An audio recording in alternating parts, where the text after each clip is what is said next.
Hello, everybody, and welcome into my latest live broadcast. Today it is the 30th of January, 2024. My name is Carey Holzman, and I have a question for you. Have you backed up your computer recently?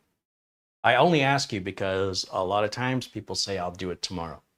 And the problem is, when something happens, and I mean a virus, a fire, a theft, a flood, an accidental deletion, a drive failure, the one thing everybody who's lost data has in common is that none of them were expecting it.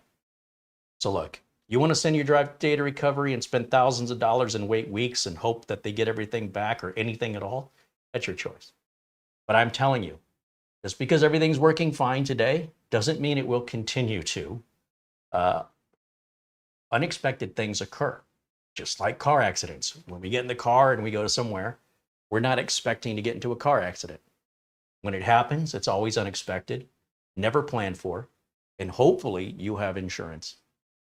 Trying to get insurance after the fact, you know better than that. That's kind of like backups. Trying to recover your data after you've lost it without a backup, it's like driving with no insurance. It's very risky. Now, much like the car insurance thing, if you total your car, if you get a ticket, if you are left without a car, and are potentially held financially liable for the damage that was caused, that has no effect on me. That has no effect on pretty much anybody but you and perhaps your family. So, in much the same way, as cold as that sounds, nobody cares more about your data than you do. The best thing you can do is make a copy of that data. That's all a backup is. It's a fancy computer word meaning a copy. Take the data, copy it to something else so you have it at least in two places at the same time. And ideally, the other place you have it is a different location because of fires, thefts, and floods. If you keep your copy next to the original and something happens at that location, you've lost them both. So ideally, we have 3 backups where we have one on site because it's faster to recover than having to either go and get backup drive from another location or have to download it from the web or from the cloud. However, that's still a lot better than paying for data recovery services. And here's the thing, it doesn't take a whole lot of time or a whole lot of money to back up your computer. There's thousands of backup software out there that you can choose from. And I don't care which one you use. I don't care if you don't use any, if all you're doing is copying your My Documents folder onto an external drive or a flash drive. In fact, I don't care if you choose not to. It's just that it breaks my heart when people tell me they've lost photos and memories and they can't get them back. And most people cannot afford data recovery services. They're very, very expensive, and there's no guarantee they can get your stuff back. And that's why I partnered with Acronis, because I wanted to offer you guys a trusted and true piece of software that I believe is a great value. And on top of that, encourage them to offer you guys, my audience, a discount. So 30% off. We're going to offer that discount all year because I want you to have the means and I want it to be affordable for you to back up your stuff. It's not my responsibility, but I'm putting that offer out there. And you can lead a horse to water, but you can't make it drink. If you don't care about your data, I guarantee you nobody else does. So if you're wondering, if you're like, well, I don't know how to do it, we already have walkthroughs that you can just follow and click by click. Download the Acronis software, follow it through, download the free trial, won't cost you anything. And even if you make that one initial backup for free and let the trial expire, you'll always be able to recover because Acronis always allows a recovery without a license. Now, granted, if you made that backup 3 years ago, everything you've added since then will be lost, but at least you'll have something. And it'll cost you nothing. So I hope you'll check it out. If you're not already having a backup routine, I hope you back up regularly. And I hope you're not paying too much for it. And I just hope you're doing it, right? It's like car insurance. I hope you have car insurance and I hope you're not paying too much for it. So for that, we thank the folks at Acronis for supporting us here. And we certainly hope that you're taking advantage of it if you have no solution in place, or if this may be a cheaper alternative to what you're currently doing. Also, Our friends over at Instant House Call are supporting us as well. And that's the remote software I use when I log into a client's machine. Had a client contact me, they were not able to log into their Gmail account. This was on a weekend. I did not want to have to get in the car and drive for 30 miles to figure out what was going on. I connect to the client, true story, just this Saturday. Connect to the client with Instant House Call. They were already established because they're a client, so I just double click and it automatically, the credentials go in. I'm in like 6 seconds. I've got the customer's desktop on my desktop. I'm moving the customer's mouse by moving my mouse, and I'm using the customer's keyboard by using my keyboard. It's really cool. I asked the customer to tell me what his password is, and he knows it. And he claims he's typing it in and it's not working. So I asked him to tell me what it was. I clicked the show password button, because usually it's little dots or stars. So I clicked the show password, and I wanted him to see what I was typing. So we went really slowly, capital this, lowercase that, number, whatever. And I said, does that look right to you? And he says, yeah. I said, okay, enter. Boom, logged him right in. He's like, I don't know why it didn't work for me. And he was almost apologetic about wasting my time. And I said, no. You can call me with the easy problems multiple times a day. It doesn't bother me one bit. It makes me feel useful and smart. Don't feel bad about that. Sometimes customers are like, they feel bad about an easy solution when in fact, I don't feel bad about an easy solution. The whole series from the time he called for support on a weekend to getting him a solution was all less than 5 minutes from start to finish. And that's with this using Instant House Call. It would have been a very different way of solving this 10, 15 years ago when we didn't have remote access.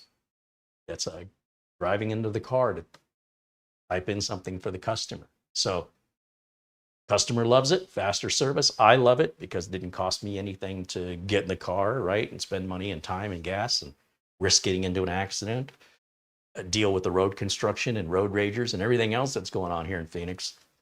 My preference when I go to my clients for managed service is to just go late at night when there's nobody in the office to interrupt and there's very light traffic, and also in the summertime gets me out of that 110-degree weather. So I can't tell you how much I appreciate affordable remote access. I was using TeamViewer, and TeamViewer was just, in my opinion, ripping me off. TeamViewer is easily 20 times the cost of Instant House Call for just an average single license. And then they want to put you in an evergreen contract that's very difficult to cancel. I stopped using it. Instant House Call is a fraction of that price. You can cancel at any time. And it's way more useful than TeamViewer for repair work. So decide for yourself. There's free trials to download Instant House Call. There's free trials to download Acronis. You can decide for yourself. And we thank them for supporting us here. And my business would be a very different business if I didn't use those two utilities to assist my customers with regards to my profitability. Because everything else I've seen cost more in terms of backup software, in terms of remote access. I've been in this business over 30 years, and these are what I found to be the best in their category. So we're very honored that they're supporting us here. And yeah, we thank them. All right, so today I am going to take a look at the Geekom Mini IT12. Now, as you recall, last year we reviewed the Mini IT11. So this is an 11th gen Intel processor. Now, for those of you that don't remember, this is the video where I took the Intel NUC, the 11th gen Intel NUC, and I put them side by side, and you couldn't tell them apart. I think the Intel NUC had Thunderbolt, and that was the only difference, and the Intel NUC was $100 more. The circuit board, everything, the case, all was identical to every detail. So why buy the Intel NUC when you could have gotten the Mini IT11? Unless you needed that Thunderbolt and you were willing to pay $100 more for it, you've got essentially the same quality and the same components. So I'm very curious to see the Mini IT12. Now, Intel no longer makes the NUC. They're licensing it out to others, but they're out of the game. And now the 12th gen, just to give you an idea, the 11th gen that we reviewed was a an i7-11390H with 16 gigs of RAM and a 512 gig storage. And the Mini IT12 is an i7-12650. What did I say this was? An 11390. So we go from an 11390 to a 12650H. We go, instead of 16 gigs, we have 32 gigs of RAM. And instead of 512 gig of storage, we have 1 terabyte of storage. So that's what you can see, the evolution going from one year to the next. And I'm expecting that same Intel NUC-like build quality from Geekom. So let's move this aside because we've already reviewed that. And let's take a look at what we got. But before we do, let's say hello to everybody in the chat room here. And going to be an 80-degree Fahrenheit day here today and tomorrow in Phoenix, and then nothing but gloom and rain for the weekend. So welcome to the desert.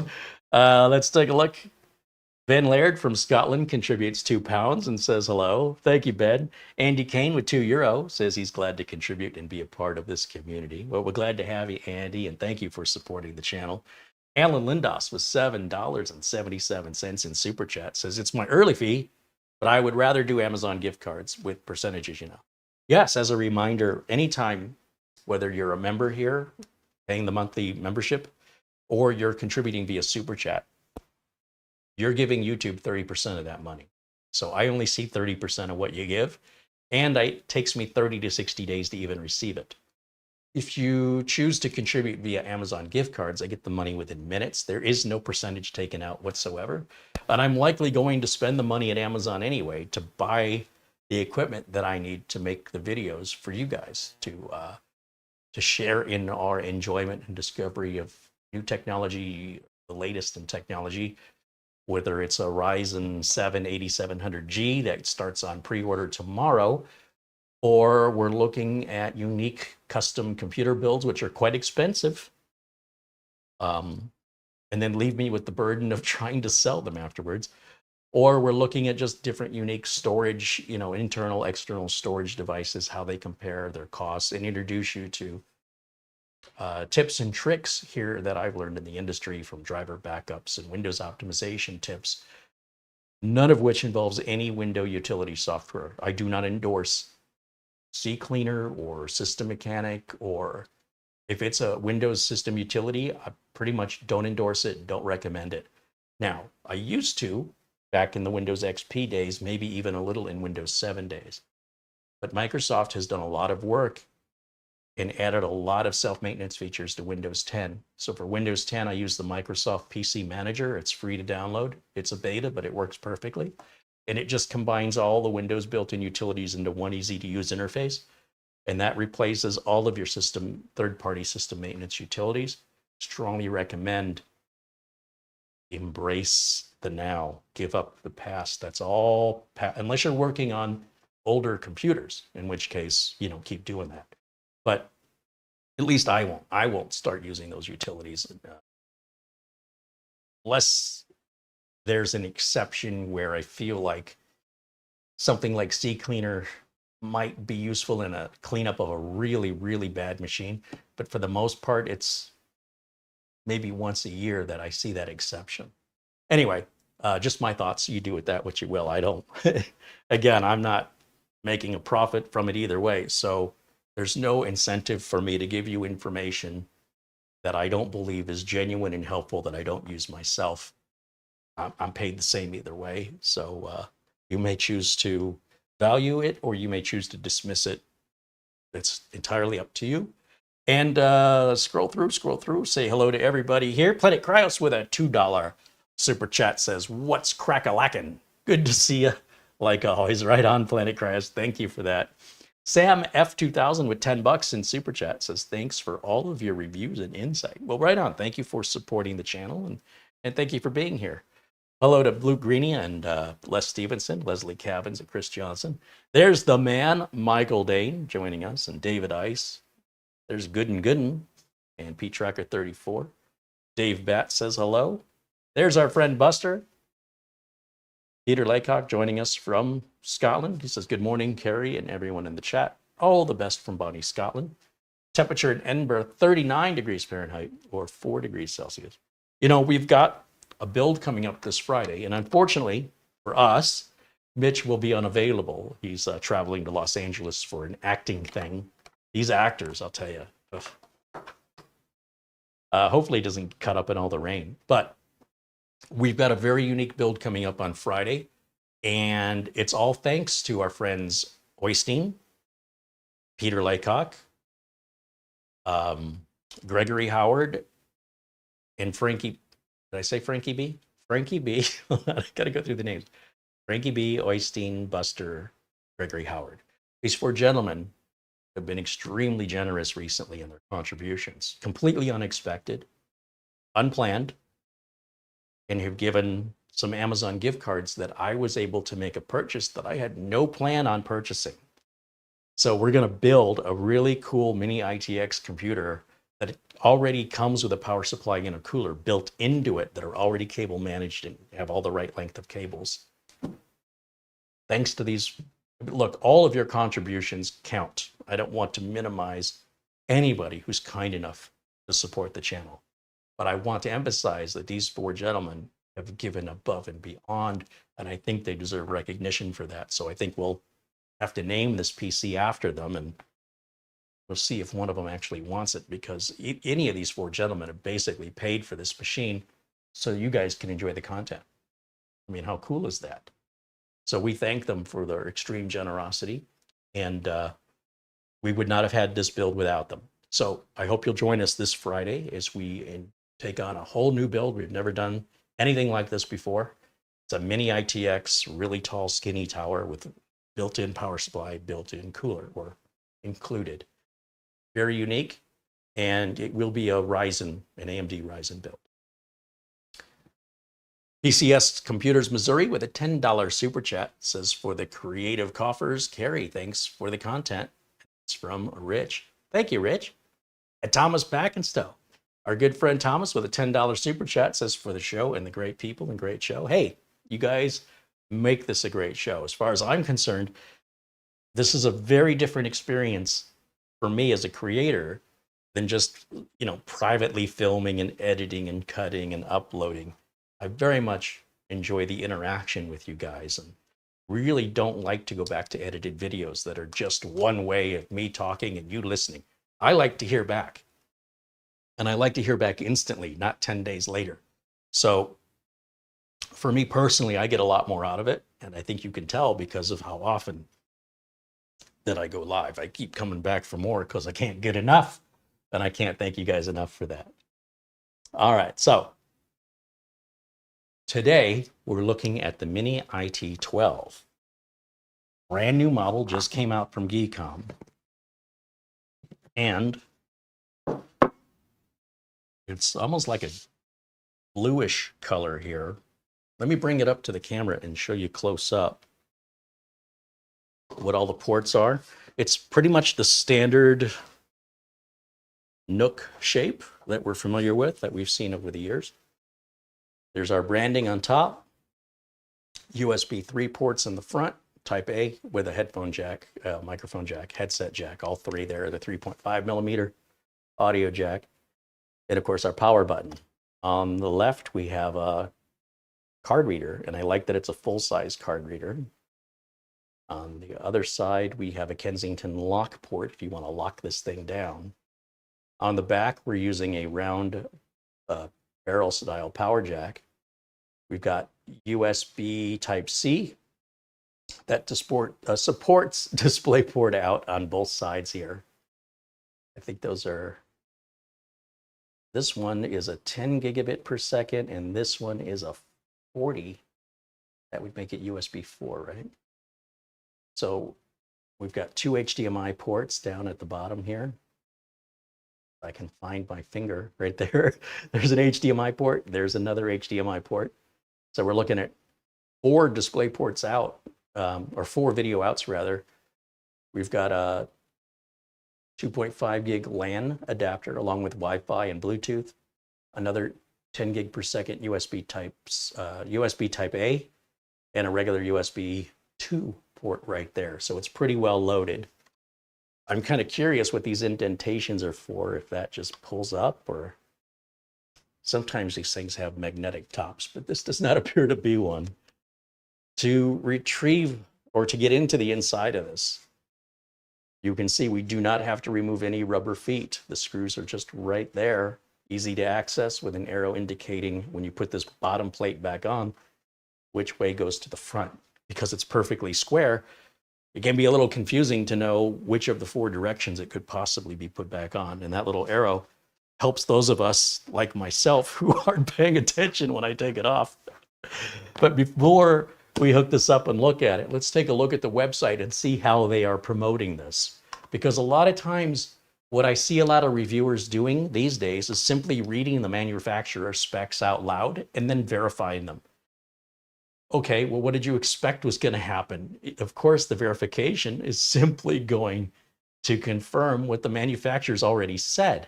What is the point of that? I don't get it. So in any event, we like to do things a little more realistic here with how we use the machine and how we test it.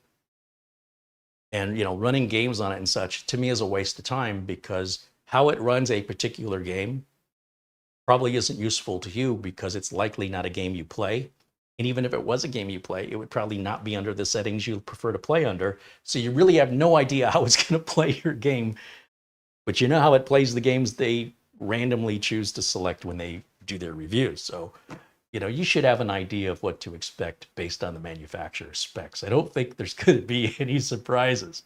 Now, that being said, we have 2 pages to show you. We have the Geekom page, which is based out of England, out of the UK. Let's turn on the window capture there. And here we show the Mini IT12. It is available in a cheaper configuration with the i5 if you don't need the i7. And it starts at 439 pounds and goes to 509 pounds, depending on how you want to configure it. You'll see here with the i5, 16 gigs of RAM and 512 gig of storage, you're at 439 pounds. There's 2 different versions of the i7. Oh no, 2 different configurations. One with 16 gig and 512, and one with 32 gig and 1 terabyte. And of course, that's the one they've sent us, thankfully, for review. And if you're not in the UK, we also have an Amazon link, of course. And the Amazon link shows $549 US with, let's look to see if there's a discount here. Save 8% on 5. Holy cow. What if you just want 1? Now, generally speaking, the pound has been worth more than the dollar. I'm not quite sure what the exchange rate is right now, but that's probably very similar to the price in pounds when you do the conversion. But of course, with Amazon, you have a 30-day return policy, which is great. When you're spending this kind of money, you want to make sure you're going to be happy with it, not have to worry about any buyer's remorse. Not that I think you'd have any, but you never know. Everybody's different. Everybody's expectations are different. Some people are harder to please than others. That being said, I think you would be hard-pressed to buy a motherboard, an Intel i7 processor, 32 gigs of RAM with 1 terabyte storage, add Wi-Fi, add a case and a power supply, and add the Windows 11 operating system, and put it all together by hand and come out anywhere close to $549. It'd be up around $800 if you wanted to build something like this. So because it's all put together for you, there's obviously some pretty good savings here. Now, you can see the reviews on Amazon with 220 ratings, averaging 4.5 stars. So you don't have to take my word for it. Be sure and read through the reviews. We are DDR4. This is not DDR5. And you wouldn't see much difference on an Intel platform at this rate anyway, so why not save the money? It is Windows 11 Pro, not Windows 11 Home. And it's Wi-Fi 6E and Bluetooth 5.2. And it will support 8K video output. I don't know anybody watching 8K video output, but it absolutely will do that. So you're kind of future-proofing yourself here. It's a lot of machine and a little tiny package. As you can tell, I'm pretty excited about this one because it's a familiar name. When you're spending over $500, I'm very nervous when I buy from AliExpress for manufacturers I never heard of before. When I buy from Geekom, I know I'm buying from a well-established and reputable manufacturer. Now, they're not sponsoring us, okay? They're not paying for this content. They've sent us the machine to review. That's it. There's no formality or contract signed. It's all on gentleman's virtual handshake, essentially. And we thank them for sending us the unit for review because that means we don't have to buy it. And they encourage us to be honest and genuine in our review. If we have any criticisms, they do want to hear it. Punish us, like some companies will. When they send you a product, a lot of times it's a unspoken contract that you're going to, praise them. But praise it was the way I am is if praise is due, then praise is what we give. And if criticism is due, then criticism is what we give. And that's just the way it's going to be. And there are companies that appreciate that. Most don't, but there are companies that appreciate that. And Geekom is one of them, thankfully. And I have to say, I've been pretty impressed with this little unit. I went ahead and fired it up and downloaded updates last week to prepare for this video just to save us some time. Now, I haven't had it on in about a week, so I don't know if there's any other updates waiting for us. I imagine there's probably a couple, but it should speed us along in the review process, not having to wait for the Windows update. So without further ado, let's go back over to one. And let's plug this in and see what the performance and noise is like. So of course, right there on the top of the box is the machine itself. We get a nice little thank you card from Geekom, very professional and courteous that they include a little thank you card here for choosing their product and letting you know that they appreciate your business. It's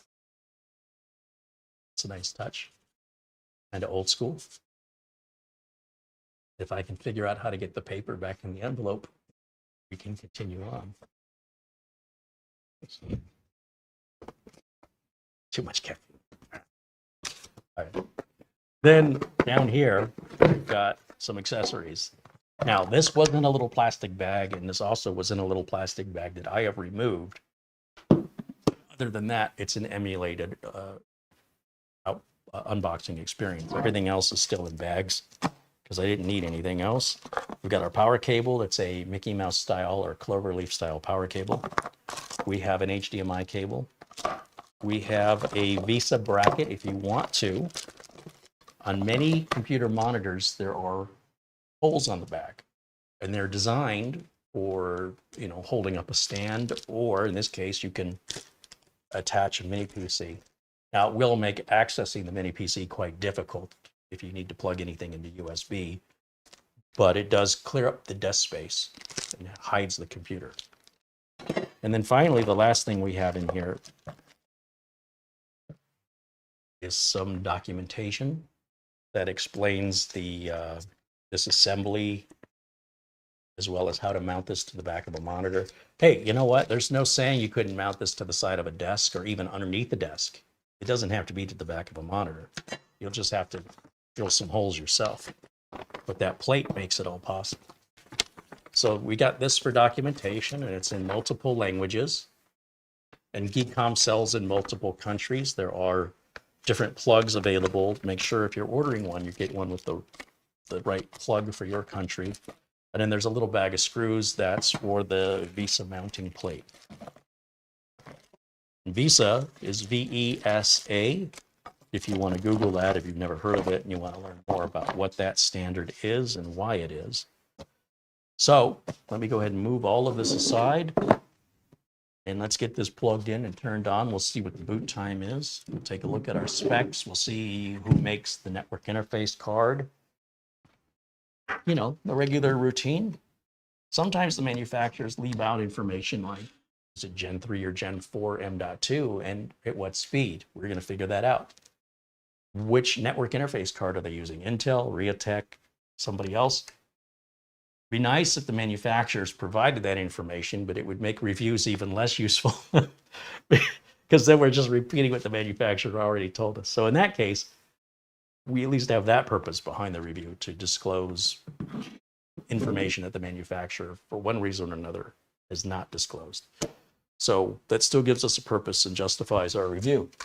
I need a keyboard and a mouse here, so we'll grab that. And I'll just plug this into the USB 2 port in the back. I hate wasting a USB 3 port for a keyboard and a mouse. It's not like I'm going to type any faster. And then finally, we'll turn this on. Oh, I have to give this power, right? I always do that. So I'll just use my own Cloverly power cable here. Plug that in, turn this on. There it goes. There's the power light that's on right there. Fan kind of ramps up here and then it'll calm down. Let's switch over to our HDMI input. And here we go with the little toilet bowl flushing for Windows 11, showing that it's loading. And then we are almost immediately at our desktop here. In fact, I would say, maybe because I haven't turned it on in over a week, that this delay would not be normal under regular usage. I think it's delaying either with the obtaining the IP address, since nothing would be held for it if it's on a network regularly every day. And we'll restart it just to verify that, and you'll see how much faster it is. But yeah, if you haven't turned it on in a while, and that's true of any computer, it may take a little longer to start up. Now, I've already run Crystal Diskmark on this, and these are the results for the included M.2 drive. We are Gen 4, obviously, at these speeds with 5,100 nearly megabytes per second. Knowing Gen 4 can go up to 7,000. The problem is, to go faster, you'll have to spend more. And so the manufacturers, they kind of go down the middle when it comes to the speed of the RAM and storage, because otherwise people will complain about the price. So it's easily upgradable if that matters to you, but to go from 5,000 to 7,000 is milliseconds of difference. Most human beings can't tell the difference. And then on the write speed, we're just under, we're almost 4,450 thereabouts on the sequential writes. So overall, pretty much right down the middle. And then if we look at the C drive and we go to our properties here, we can see who makes it, typically under hardware. We can see that's a Lexar drive. That's a name brand drive. So that's impressive to see name brand stuff, not this, these manufacturers from China that us in America have never heard of before. So brand with a good reputation, Lexar. Now, if we take a look at our device manager, we can see our network interface adapter is made by Intel. It's an i225V. There you go. And the Wi-Fi adapter is also Intel. So remember, I keep comparing the Mini IT11 and Mini IT12 to Intel NUCs. It's, to me, a rebranded NUC. I mean, it's got all the same build quality. Even if you compare a component for a component, identical, but without paying for the Intel brand name, it is traditionally about $100 cheaper. And since Intel's no longer manufacturing these, we don't have that comparison to make, but I'm glad that we have that to build off of as Geekom continues to manufacture NUCs. We'll continue to expect them to do so in that Intel-like quality that's almost indiscernible. Let me go ahead and turn on our browser protection, and I'll dismiss the account protection, just because I like to have everything happy. Dismiss that too. And then we'll go over to Windows Update just to see if I'm missing any.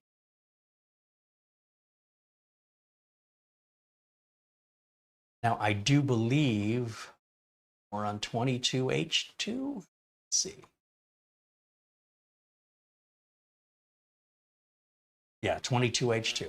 And eventually, and I don't know when, but eventually Windows Update will offer us 23H2. We don't have to force it on there. It will, when it's time, it'll offer it to us as long as we have the checkboxes here enabled for keeping my system updated here. Let's turn that on. And then I also look under advanced options just to verify that receive updates for other Microsoft products, such as Microsoft Office if you have it installed. Keep me up to date, I turn on.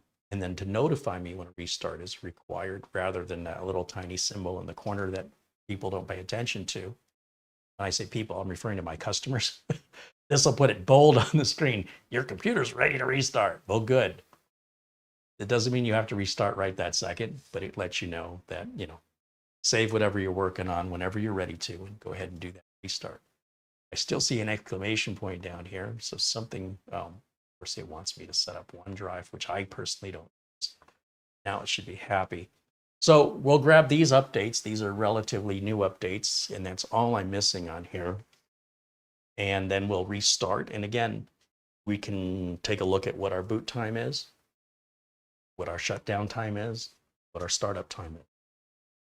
This is a pretty powerful little machine, and I would venture to guess probably more powerful than most of the machines used to watch this video on YouTube.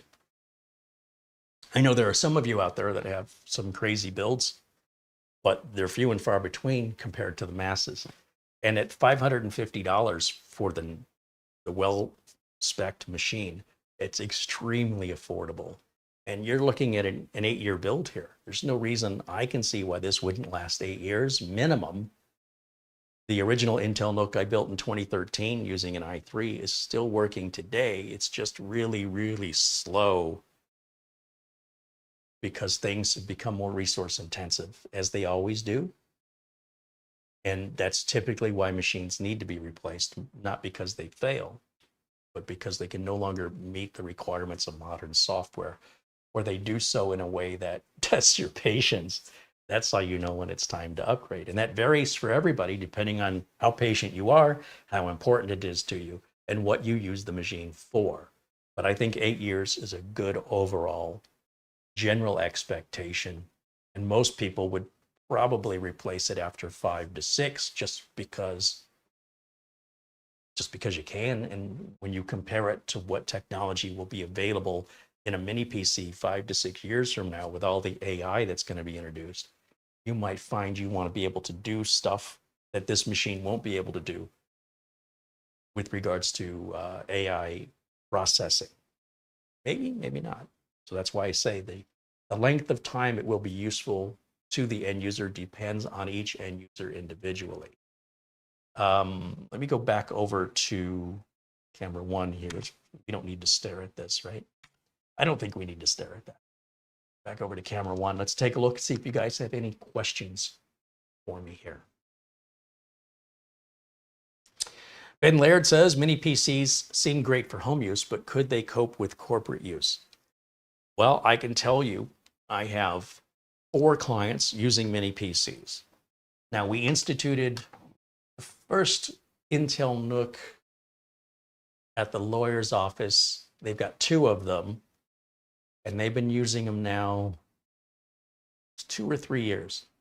One of them had a problem just recently. I was getting WHEA errors, and I'm not quite sure what I did to fix it, but it's fixed now.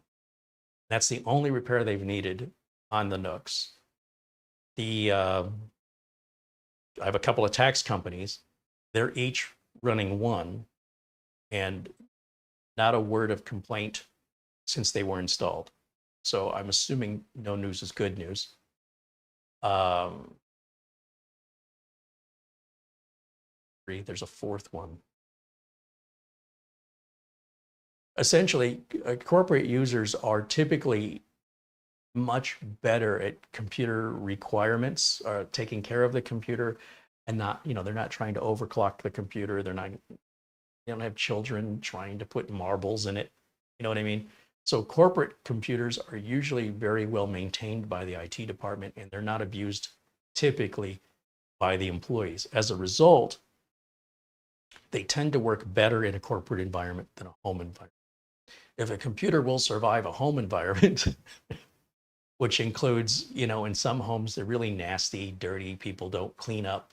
Some homes people are smoking right in front. None of this is allowed in corporate America, right? You're not going to walk into corporate America and find that the floors aren't vacuumed, or to find pet hair or smokers.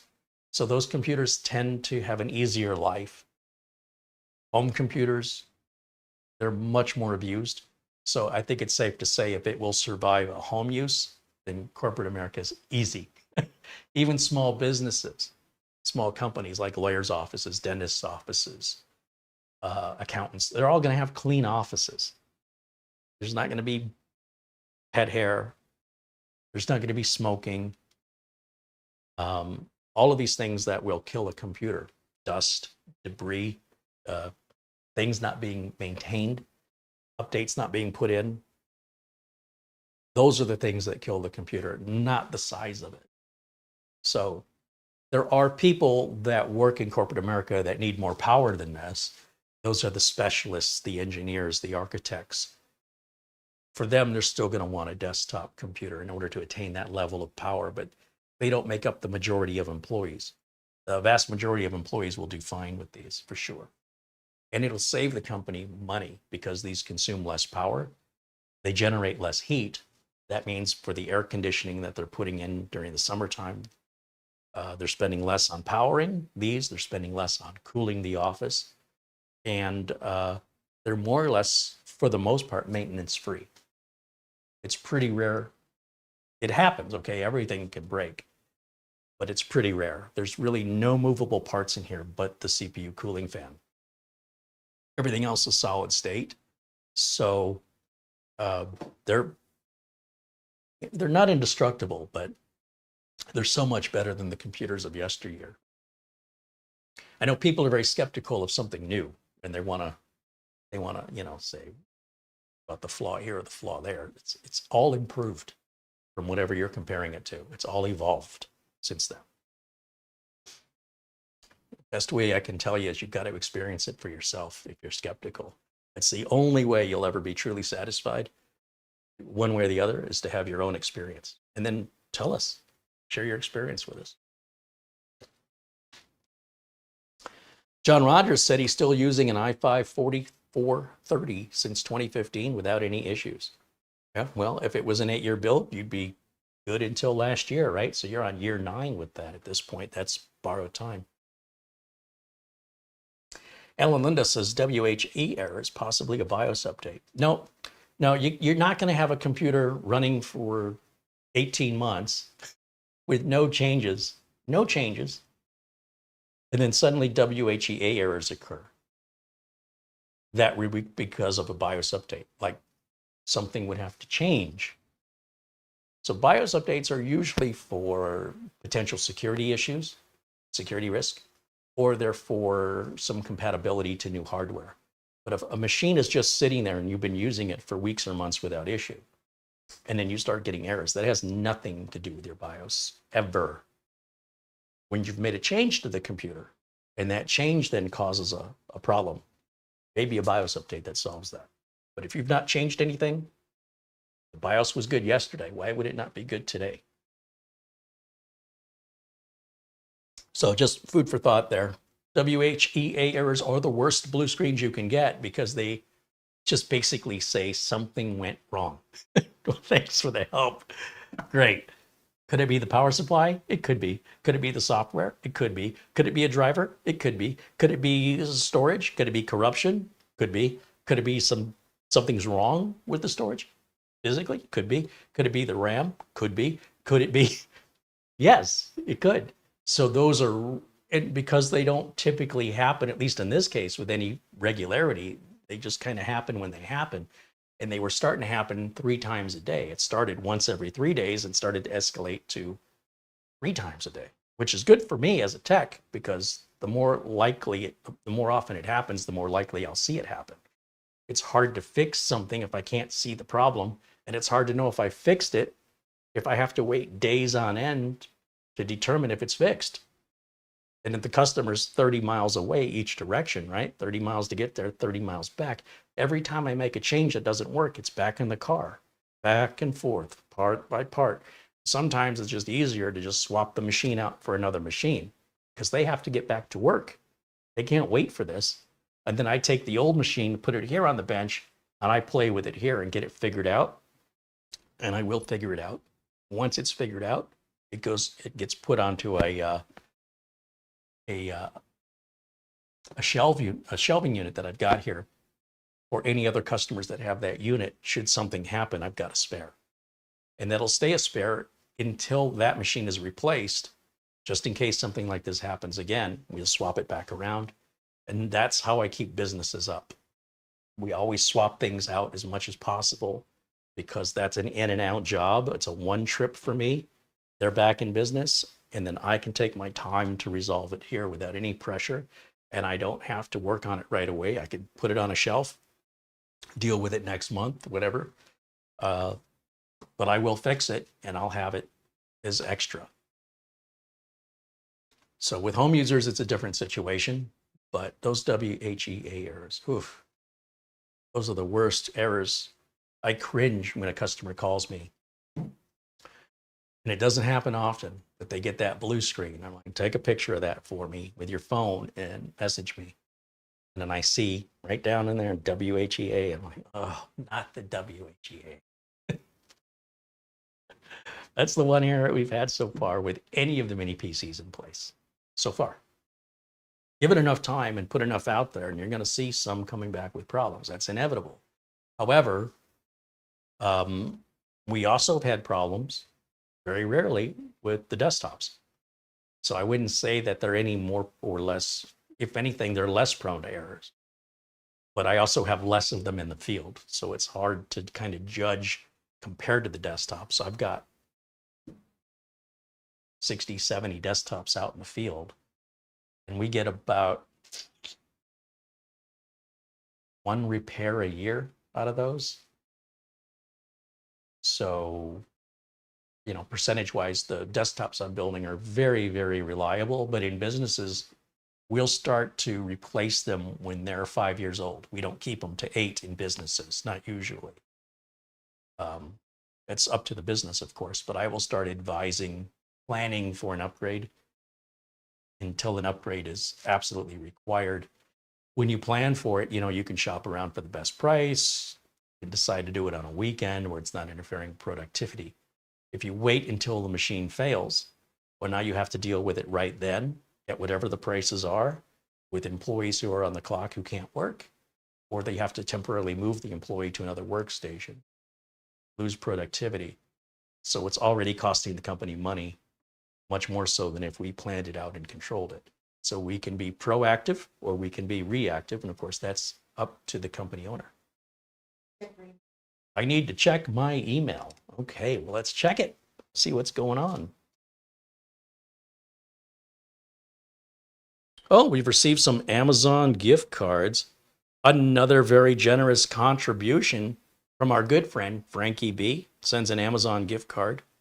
Love your content, and to help you make more loop, enjoy this Amazon gift card. Well, thank you for letting me know about that, Mara. And then we also have $25 from our friend Luke Greenia in Vermont via PayPal. Thank you for that, as always. We have another very generous gift card from our friend Buster in Scotland. Well, Buster and Frankie B, thank you guys so much. Holy cow. Both of these gentlemen have offered some very generous Amazon gift cards. Our friend Netfix sends a $1.50 Amazon gift card. He says, thanks for sharing your time and knowledge together with your team behind the scenes to the community. Well, my team is one person. That's Mara. And of course, all of you kind of part of the team, right? And another $5 in Amazon gift card from NetFreak again. He says, I forgot something. Here's something to get our colorful and psychedelic, hardworking lady something to drink in the desert. What do you drink in the desert? Coffee? Wow, holy cow. So just to put it out there, these extraordinarily generous contributions, I want to say recently there have been 4 people who have contributed beyond anything I would expect. And it's not their first time. I mean, they've been contributing regularly. But just recently, from Gregory, Howard, and Oystein, combined now, of course, with our good friend, Peter Laycock, and Frankie B, there is now enough money there for me to yet build another system for next month. I will tell these four gentlemen that if they want the systems they're basically paying for, you need to tell me and I'll get it shipped out to you because they've paid for them. I don't need these systems. I want them for content. Once I'm done building them, I don't have any use for them. So if the gentlemen who paid for them want them, they're theirs. If, on the other hand, the gentlemen don't want them, then I'll try my best to find a way to sell it and to use the money from the sale to then put back into the channel so we can yet again get more content. So I cannot express how blown away I am by this generosity. Frankie B, Buster, and I don't want to undermine anybody who contributes anything because, quite frankly, most people don't contribute a dime, and the very few who contribute, you represent what is essentially the fuel that makes this channel run. And while I love having you here in the chat room and I love interacting with you, the content, some of this content can cost a lot of money.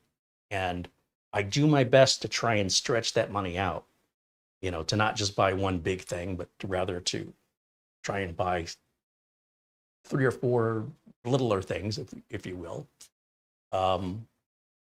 Given that AMD has got the new 8700G coming out that everybody won't shut up about, I suppose we'll use that money to build a future system with that processor. That's what I'm thinking right now.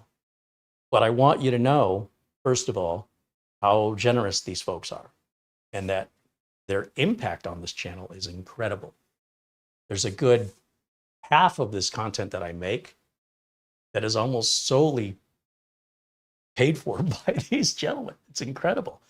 And you guys should know that. So if you see them in the chat room, please let them know how much you appreciate their support. And for everybody else that contributes any amount, it all adds up and you're all a part of this as well. And I can't thank you enough. Luke Greenia contributes regularly. And if you add all that up over time, it adds up to quite a bit of money. And we certainly benefit from having that so that we can get more content. So don't think that your contribution is too small. Any contribution at all is never expected. It's always appreciated. And we're all in different positions financially. Some of us can afford to give more than others. Most people will give nothing. I can't emphasize that enough. For whatever reason, just 99% of the viewers will never give a penny. And those are the ones most likely to complain that something's not good enough. I find that people who are the contributors are generally very supportive, very kind, and the least demanding. It's like, I don't know how much more you could ask for.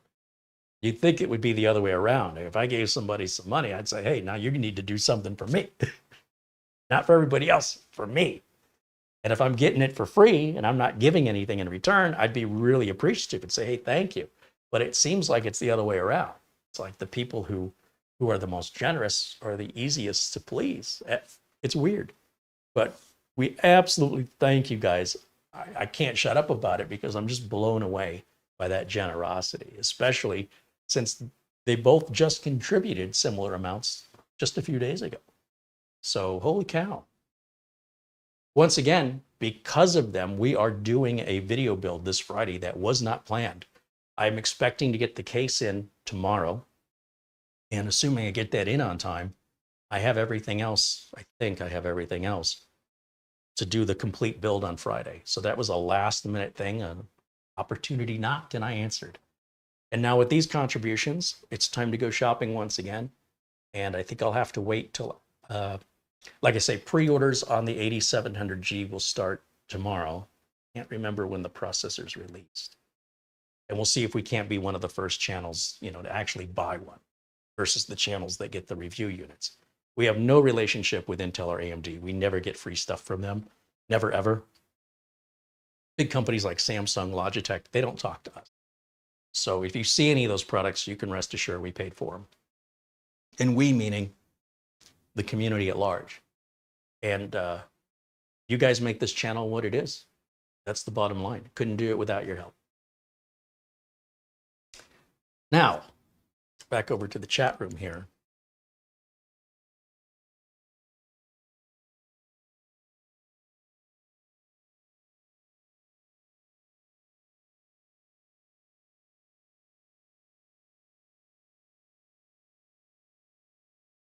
Somebody in the chat,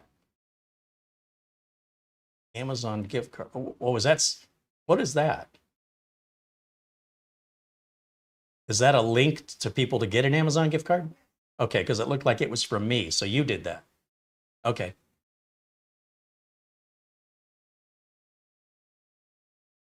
Les Stevenson said he's got the flu and he's dealing with arthritis.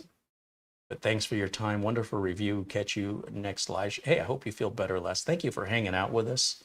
Thank you for being a part of the community. Dan Nilsson joining us says hello. There's Ski Man saying hello, and Captain Blinsky. Nick Caffrey, as well as Doman 2000. Jim KJ3N says desktop computers should be replaced after 8 years. Laptop should be replaced after 5 to 6. I couldn't have said it better. Totally agree. Gary Tatum says 90% of office work would be done in emails, spreadsheets, Word documents, and presentations. In my experience, there are some proprietary apps, like the dentist will have Dentrix software. Lawyers have their, lawyer software. Tax people have Drake and Sage, and there's a few other tax programs. TurboTax. So there's usually an industry-specific app they run. In law, we deal with a lot of printing, faxing. They deal with a lot of documentation, whether that's Word, Excel, PDFs, creating PDFs. Sometimes they get sent documents made in a very old Word Perfect or something, and they'll send them to me and ask me if I can convert them so they can read them. That's crazy. Sometimes clients, other lawyers' offices, and government will still send flash drives and CDs with legal documentation as a way to secure it. There's still some old school stuff out there. I have one client that does accident reconstruction that requires a pretty high-end machine to do 3D animation to essentially reconstruct the accident. And that's pretty fascinating. And it's a hell of a machine he's using for that. And my sister, when she makes those amazing intros for the channel, those intros take 3 to 4 hours to render out a 30-second intro. So I want to let her borrow the server machine from Serve the Home that we repaired. And I want to see if that makes a difference in how long the videos take to render. She's using a very high-end machine, and it's not good enough.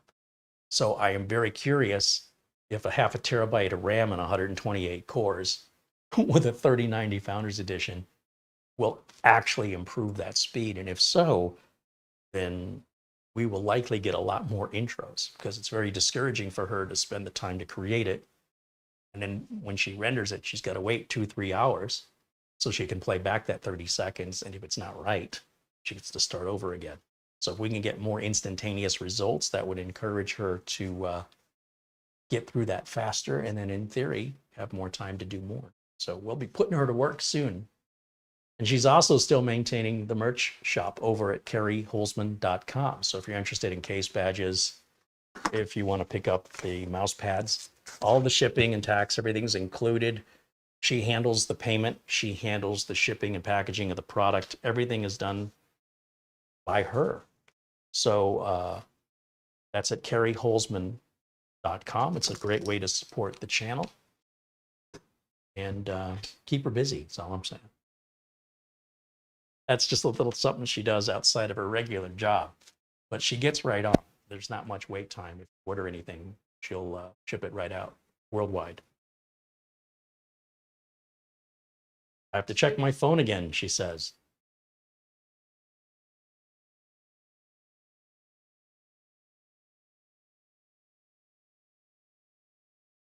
Hey, Tom Jackson with an Amazon gift card, $77.77. You and Alan Lindos with the lucky sevens. Thank you, Tom. Abdul Azim Patel, there's our friend Abdul, a frequent contributor here as well, with a $25 Amazon gift card. Thank you. Thank you, Abdul. Thank you, Tom. Avery Ramstorff sends a $5 Amazon gift card. Thank you, Avery. Just want to make sure if I'm missing anybody here. Wow.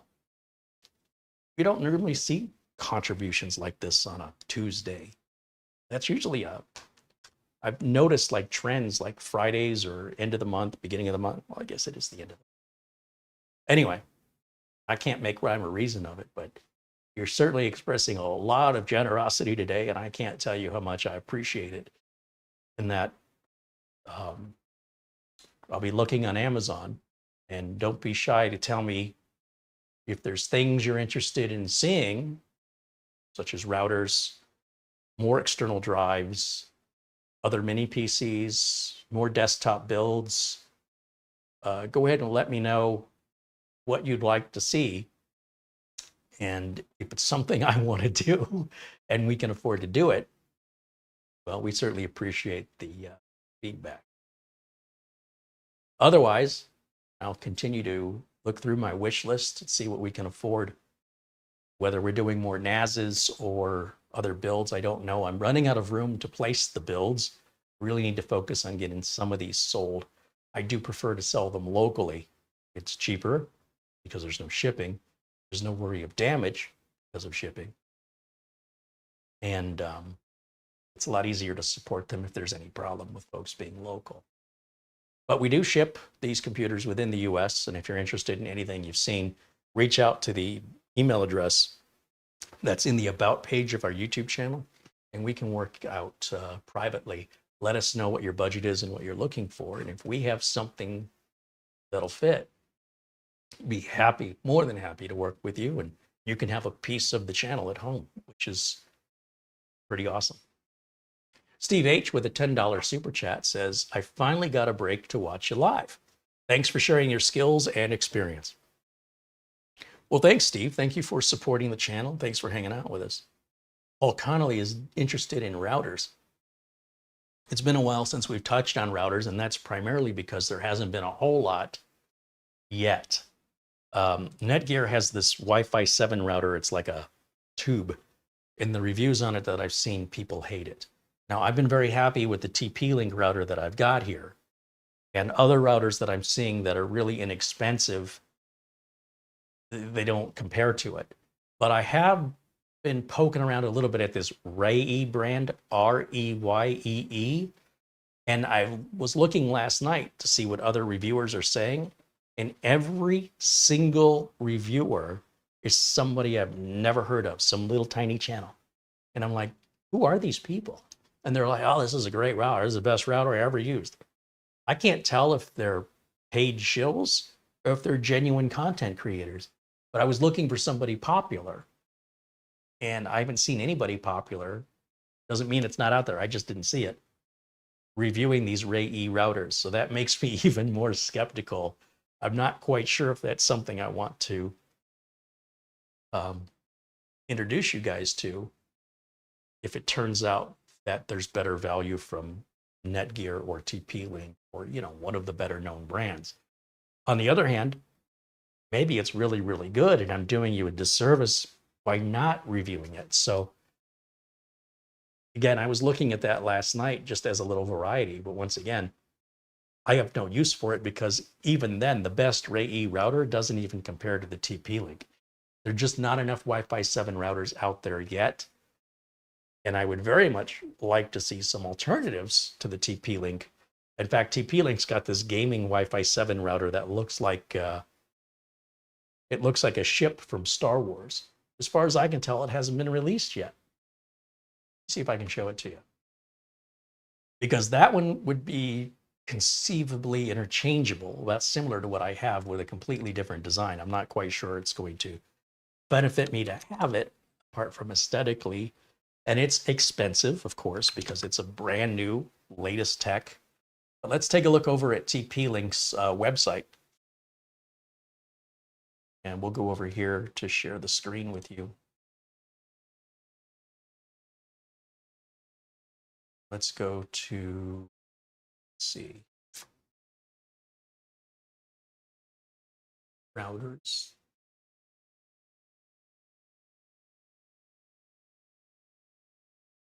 I want Wi-Fi 7 routers right here. Okay. So that's basically what we have right here, the BE800. This is the one I'm most interested in. Look at this guy. This is the BE19000. It's a Wi-Fi 7 promoted as a gaming router. And I just think it looks really, really cool. It doesn't really seem to be much different than what I already have, other than a completely different case.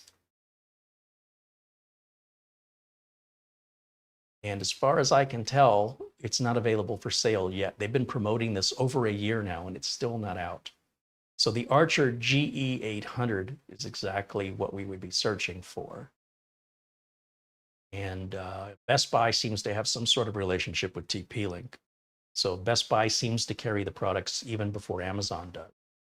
But when that becomes available, I'd love to review it, but I know it is going to be expensive.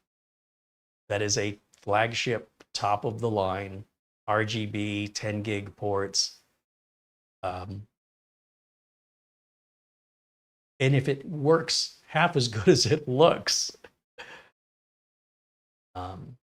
that would be something I would consider replacing my current TP-Link with. And then we'll see what's yet to come from Netgear. Hopefully Netgear will get better with their choices. And as far as I know, Ray-E and others do not yet have a Wi-Fi 7 router available. So that's the only thing I'm sort of excited about in the router world currently. But I just think that is cool. What do you think?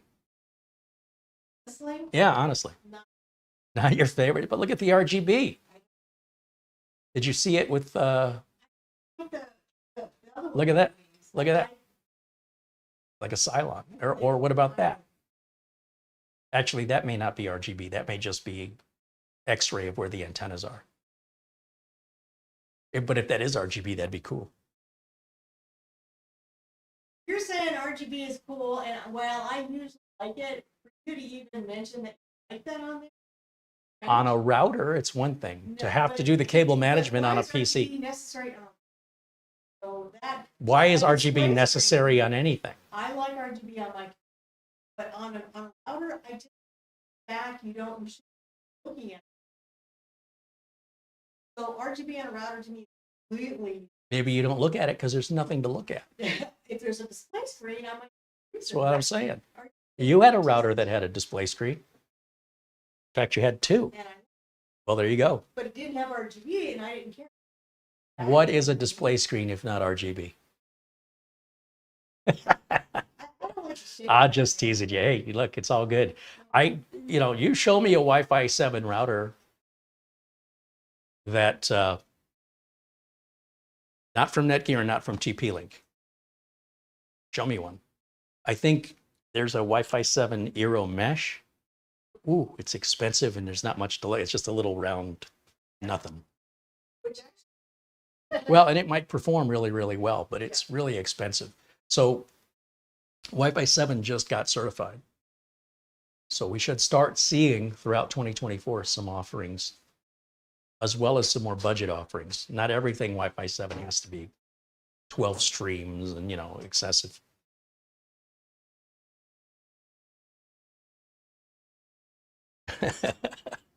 Chris Johnson says twin ion engines.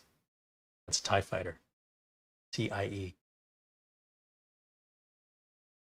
Jim KJ3Ed says RGB is a waste of money and time. A lot of wasted cable management. A lot of time wasted in cable management. Yeah, but not in a router.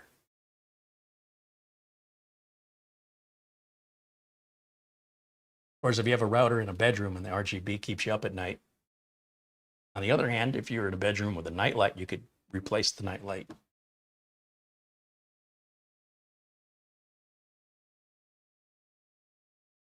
Paul Connolly says Ray-E is very clever tech. I worked for the Australian distributor. So my concern is what kind of support Americans are going to get from Ray-E, which is not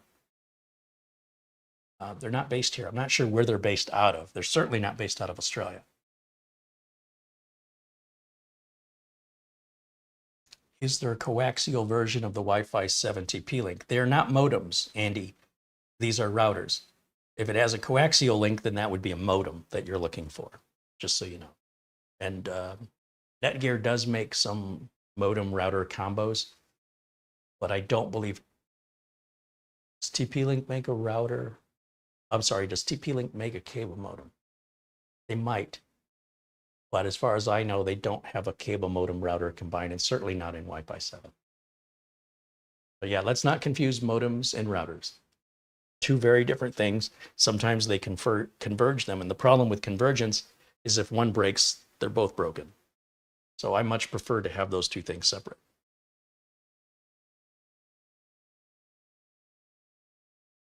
Paul Kitching says he renders most of the day and sometimes overnight for animations.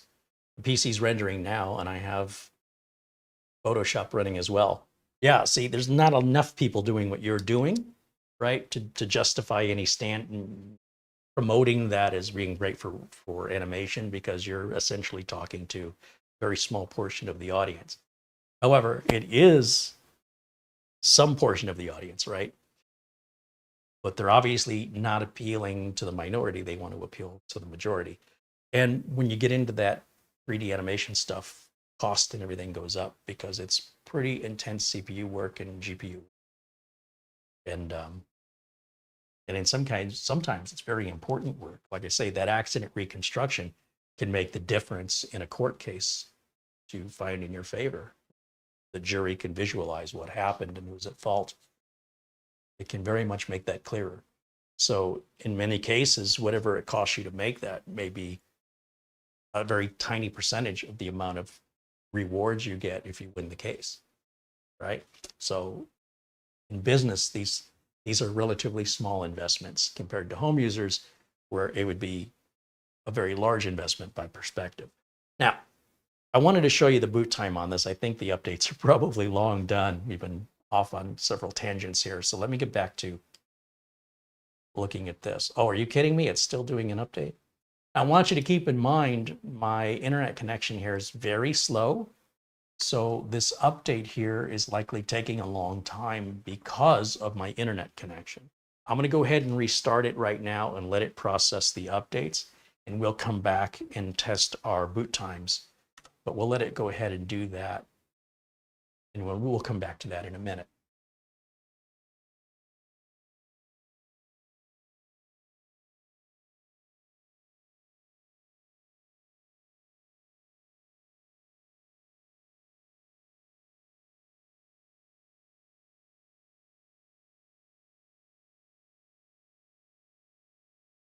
Hey, there's our friend Mitch Morrison, says hello. Welcome in, Mitch. Have a safe trip this weekend. It's planning to rain, Mitch. So I know he's not planning to take the motorcycle. And usually if it rains in Phoenix, it's raining in San Diego, LA too. So be safe out there. And hopefully he'll have a video to share with us for this project he's doing out there in LA. Did I have a dad joke? Let's see. Let's see what we have for a dad joke today.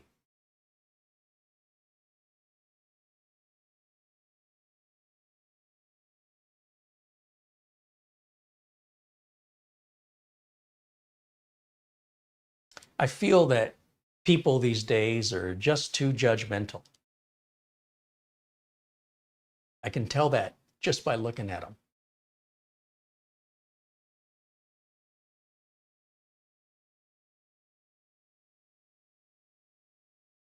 Yesterday, I swallowed some food coloring. Doctor says I'm okay. I just feel like I died a little. All right, that's enough of that. That's painful. Don't mind me while I amuse myself. Well, we're used to it, Carey.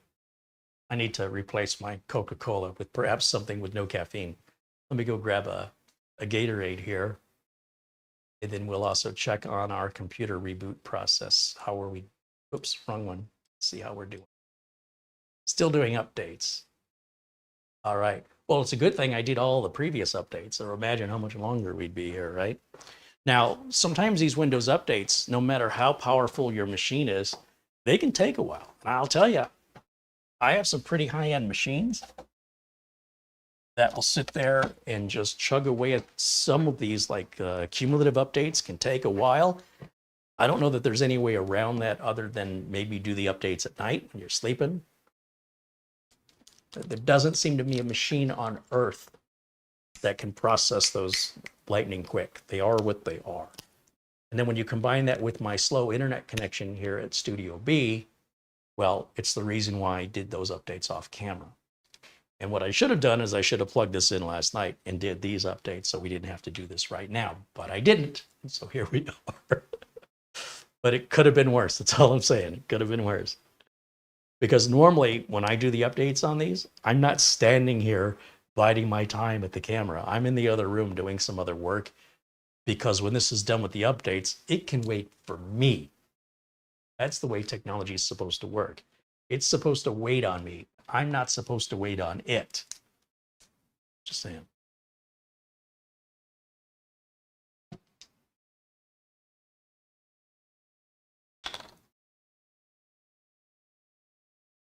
Well, we've got a few minutes. I want to show you a video I'm going to make here is just about my own personal hobby. So I go back here and find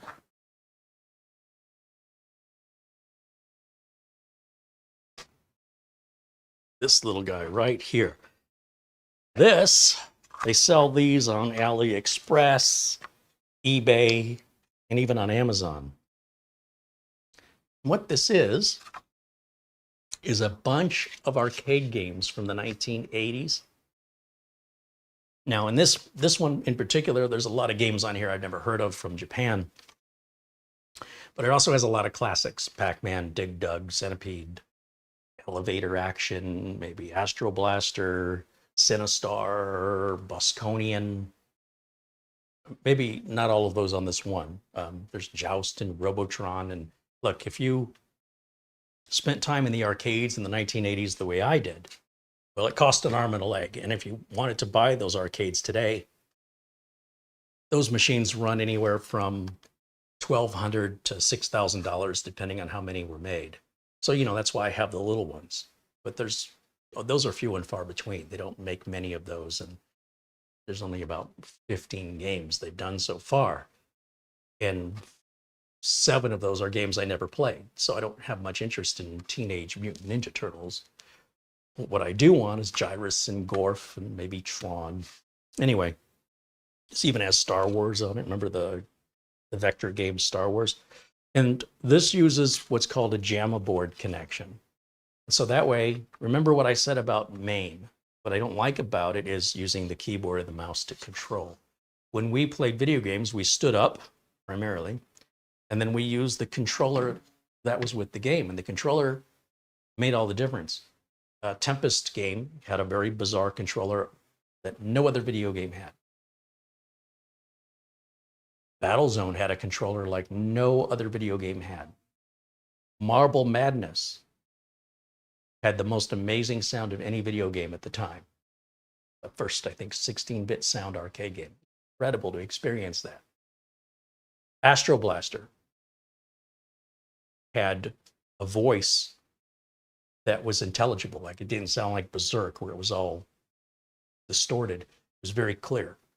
And so the control panel, well, it's Galaga or Gyrus, the control panel dictated where the controller and where the buttons and how many buttons and their spacing and their altitude, how high up they were.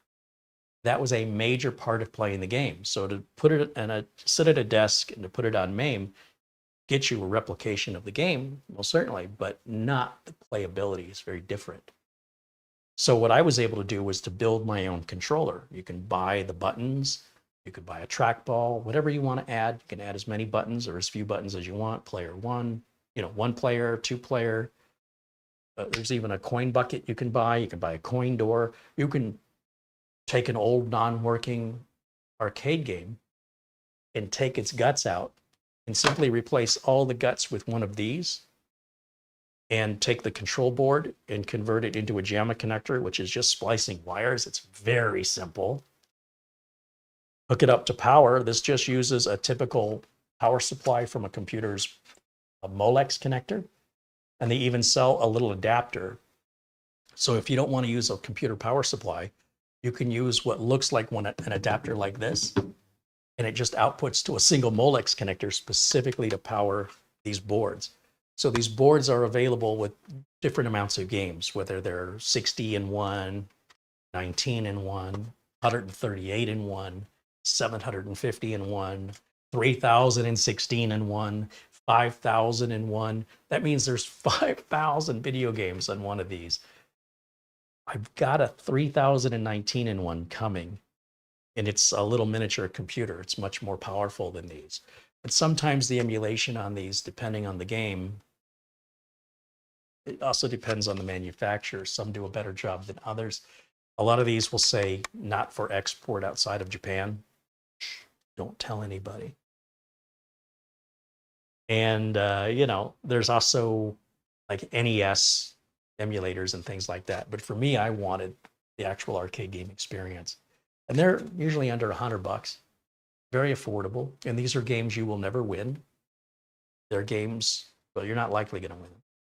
And these are the arcade classics that are exact duplicates in most cases, of no different than the arcade experience without having to drop the quarters. So like I said, you could find an old broken arcade cabinet. Well, ideally a good shape arcade cabinet with broken innards. Take all those innards out. I mean, they're chock full of electronics now that have all been shrunken down to just this and power. And if the monitor still works, you can output to a monitor. If not, replace it with a computer monitor and you have VGA out. So you can go either way with a traditional CRT if you like that classic look. Or if you want to save some money, just replace the CRT if it's not working with an LCD screen. Just a computer monitor, plug it into VGA. You've got a typical 3.5 millimeter audio output, which can run right to the arcade speakers. You're in business. I'm just saying. You can also, if your monitor has built-in speakers, you can get a VGA to HDMI adapter. Now that's going to need some power. So there's a USB port that could power that. And then it'll have an input for your audio. So you can run a little patch cable from the audio output into the VGA to HDMI adapter. And that will output the audio and video through HDMI into your monitor. So if you wanted to play this on a projector, or on your big screen TV, you could totally do that as long as your cables are long enough for your control board. And it's the control board, telling you, that gives it the authentic game experience along with what is essentially an emulator, so that you're getting not a version of the game, not an interpretation of the game, but an actual emulation of the original game, which for me is what I want. I don't want a Nintendo version of Gyrus. I don't want an Atari version of Pac-Man. I want the real thing the way I remember it. I want to see and hear Donkey Kong the way it was in the arcade. And with these emulators, you can totally do that. And it's a fun little project. It's very affordable. And it's fun to create things. So I've got all the pieces. I've got one more board I'm waiting for. And all I'm missing is an old cabinet. So if I find an old cabinet, I'll gut it, and that's my plan. If I can't find an old cabinet, there are specs online if you Google. If you're good with woodworking, you can make your own cabinet. And they have different designs available in stereotypical arcade designs that have all been measured and everything, and you can download the plans. And I'm not good with woodworking personally. It's not my skill. But if I met somebody that could do it, it might fit. Or you could make it into a little cocktail table. That's, the sit-down arcade games that still have the control boards. You could buy one of those, especially if it's an unpopular game, as little as $600. And in many cases, many of the cocktail tables already have the JAMA boards in them. They're already made. They sell on eBay and Etsy all the time. And anywhere from $600 on up is what they cost. Now, back in the 80s, a typical Pac-Man machine was about $4,000 or $5,000 in 80s money. And they're not making them anymore. So as people that are my age are nostalgic and buying them up, there's fewer and fewer available to buy. and that drives the price up and makes them harder to find. One of my favorite games was Moon Patrol, and that little machine that I just showed you has Moon Patrol on it. Just makes my day. I love the soundtrack. I love the game. And I bring out my controller board and I do it. So I'm going to hook all that up for you later. Not today, but it's soon in a future video. And I'm going to show you how all that works. It's very, very affordable. And it's very nostalgic because of how true and authentic it is to the games that it's emulating.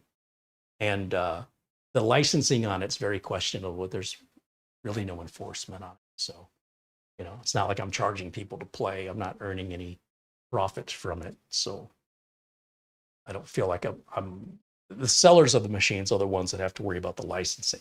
You as the home user, you don't have to worry about that stuff.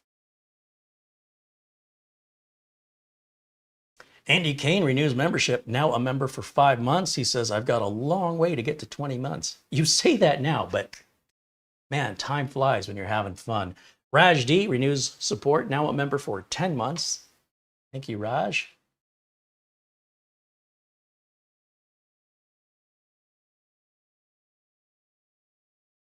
Steve McCurr says, Moon Patrol was a blast. That might be a bad metaphor.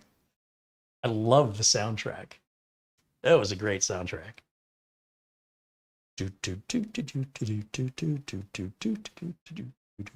Raj D sends an Amazon gift card for $25. Thank you, Raj.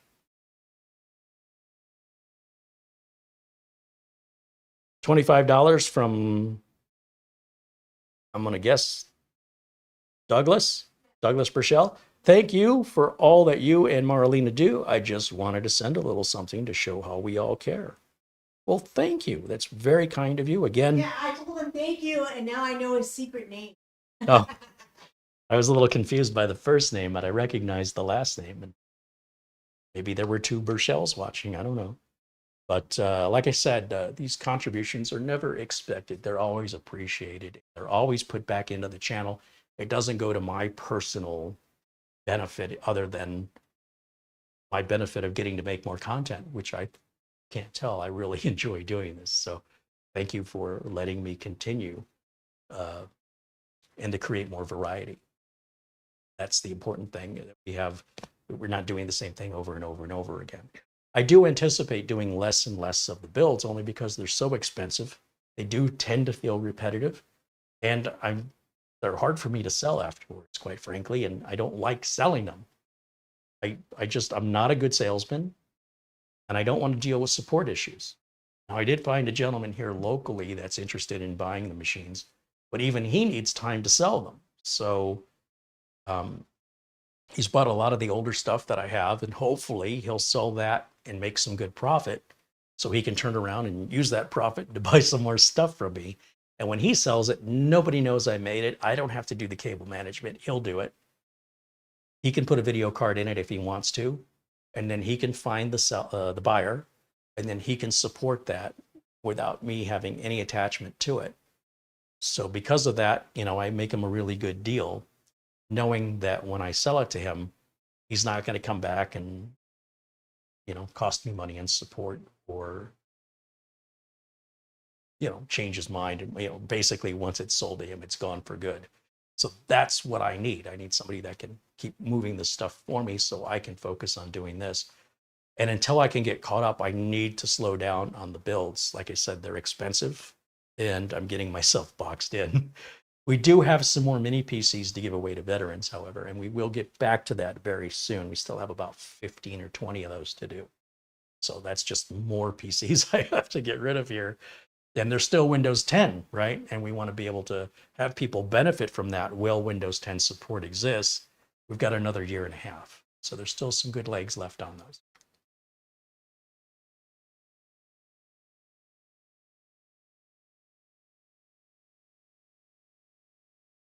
Chris Johnson said he enjoyed playing Xevious, Tempest, Defender, and Battlezone. Yeah, Xevious is on every one of those games are available. The only difference is the Tempest controller is pretty unique.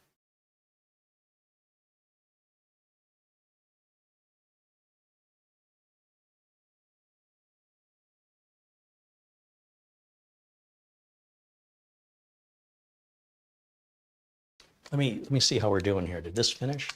Imagine it should have finished by now. Oh yeah. Okay. So let me go back.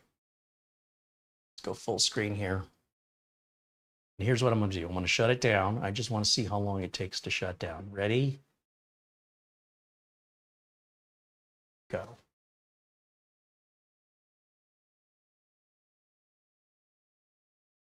I'm wondering if it might be doing that other update in the background, because normally it would shut down by now.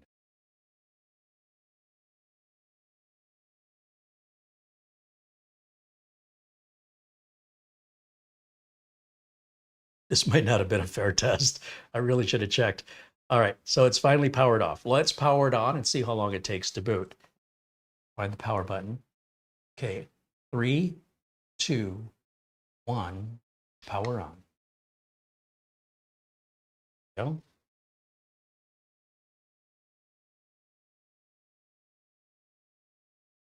You do hear the fan ramp up initially, and then it quiets down to almost inaudible. But when this computer is working hard, you will hear that fan.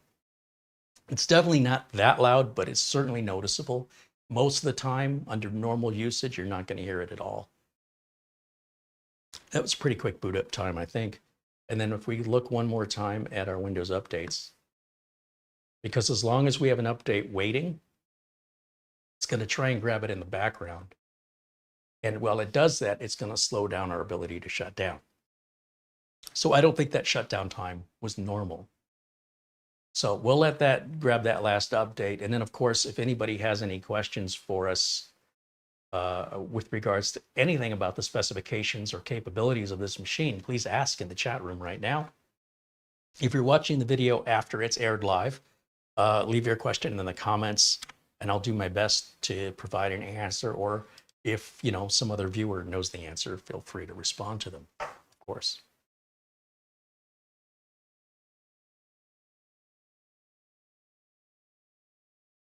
Andy Kane said it was 16 seconds to start up.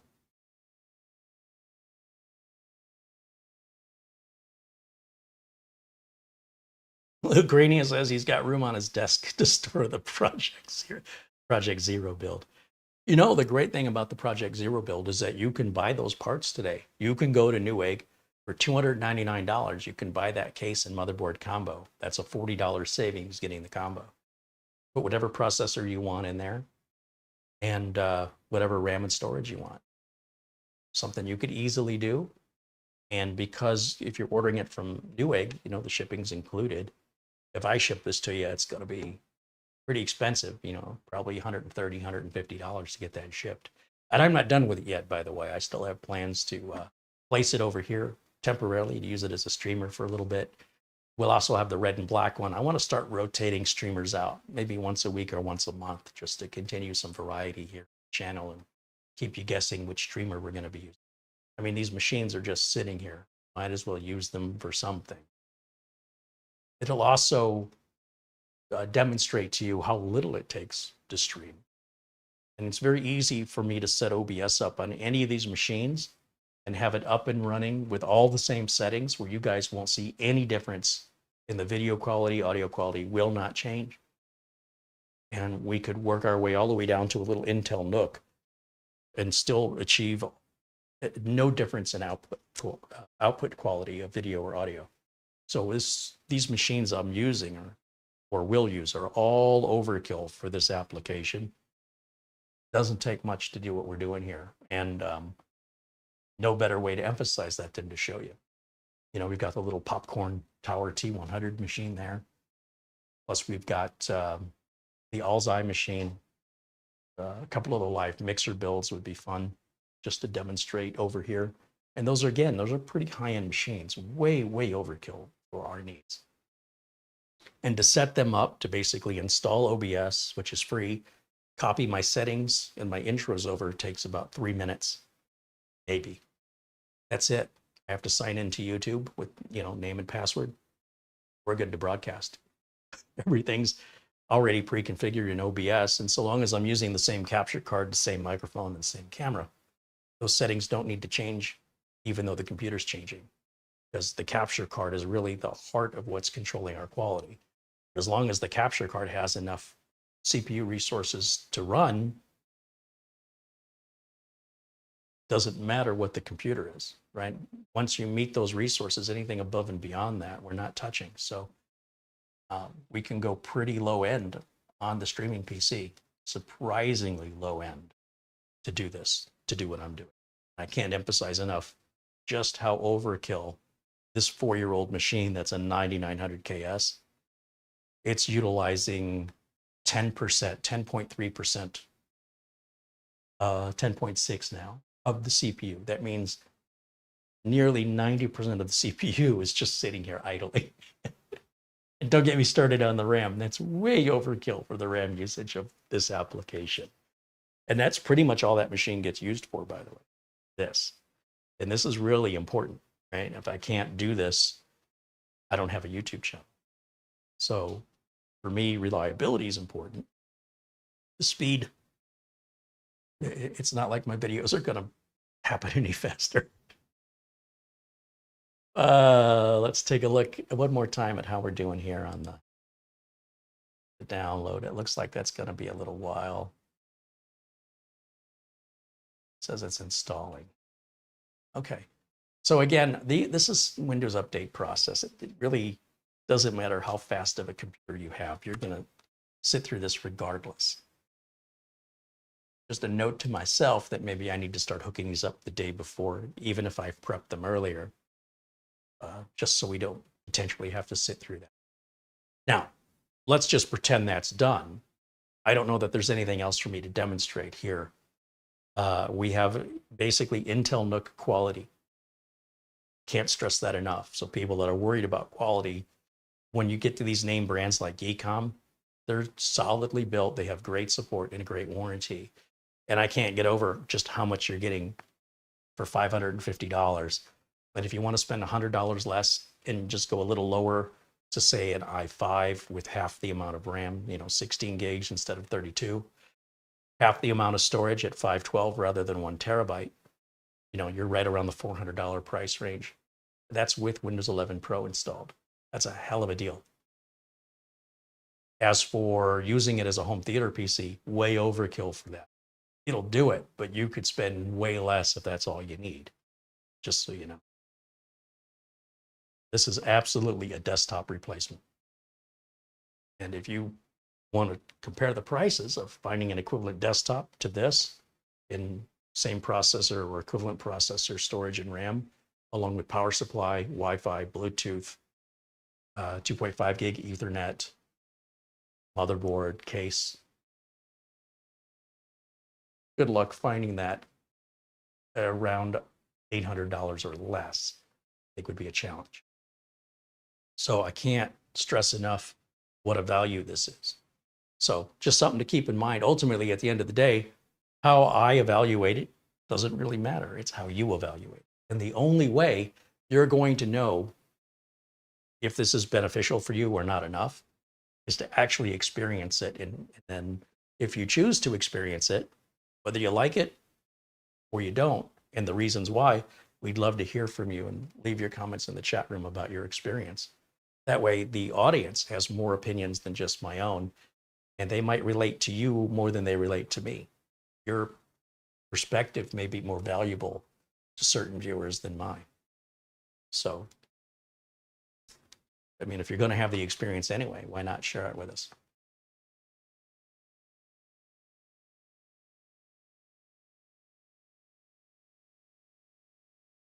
Avery wants to know why YouTube are playing ads during live YouTube videos. That is going to be because you're watching the video for free. People that pay for YouTube Premium don't watch ads. I think YouTube Premium is $12 a month? You can get a free trial of it for a few months, I think. $15 a month, and you won't watch ads anymore. YouTube revenue is painful. And as a result, if you want to continue watching YouTube for free, you're welcome to it.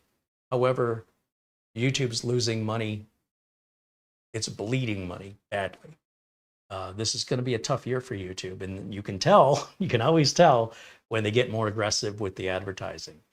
What that's telling you is that they've got more going out than they've got coming in. And the cost of distributing the bandwidth it's not free.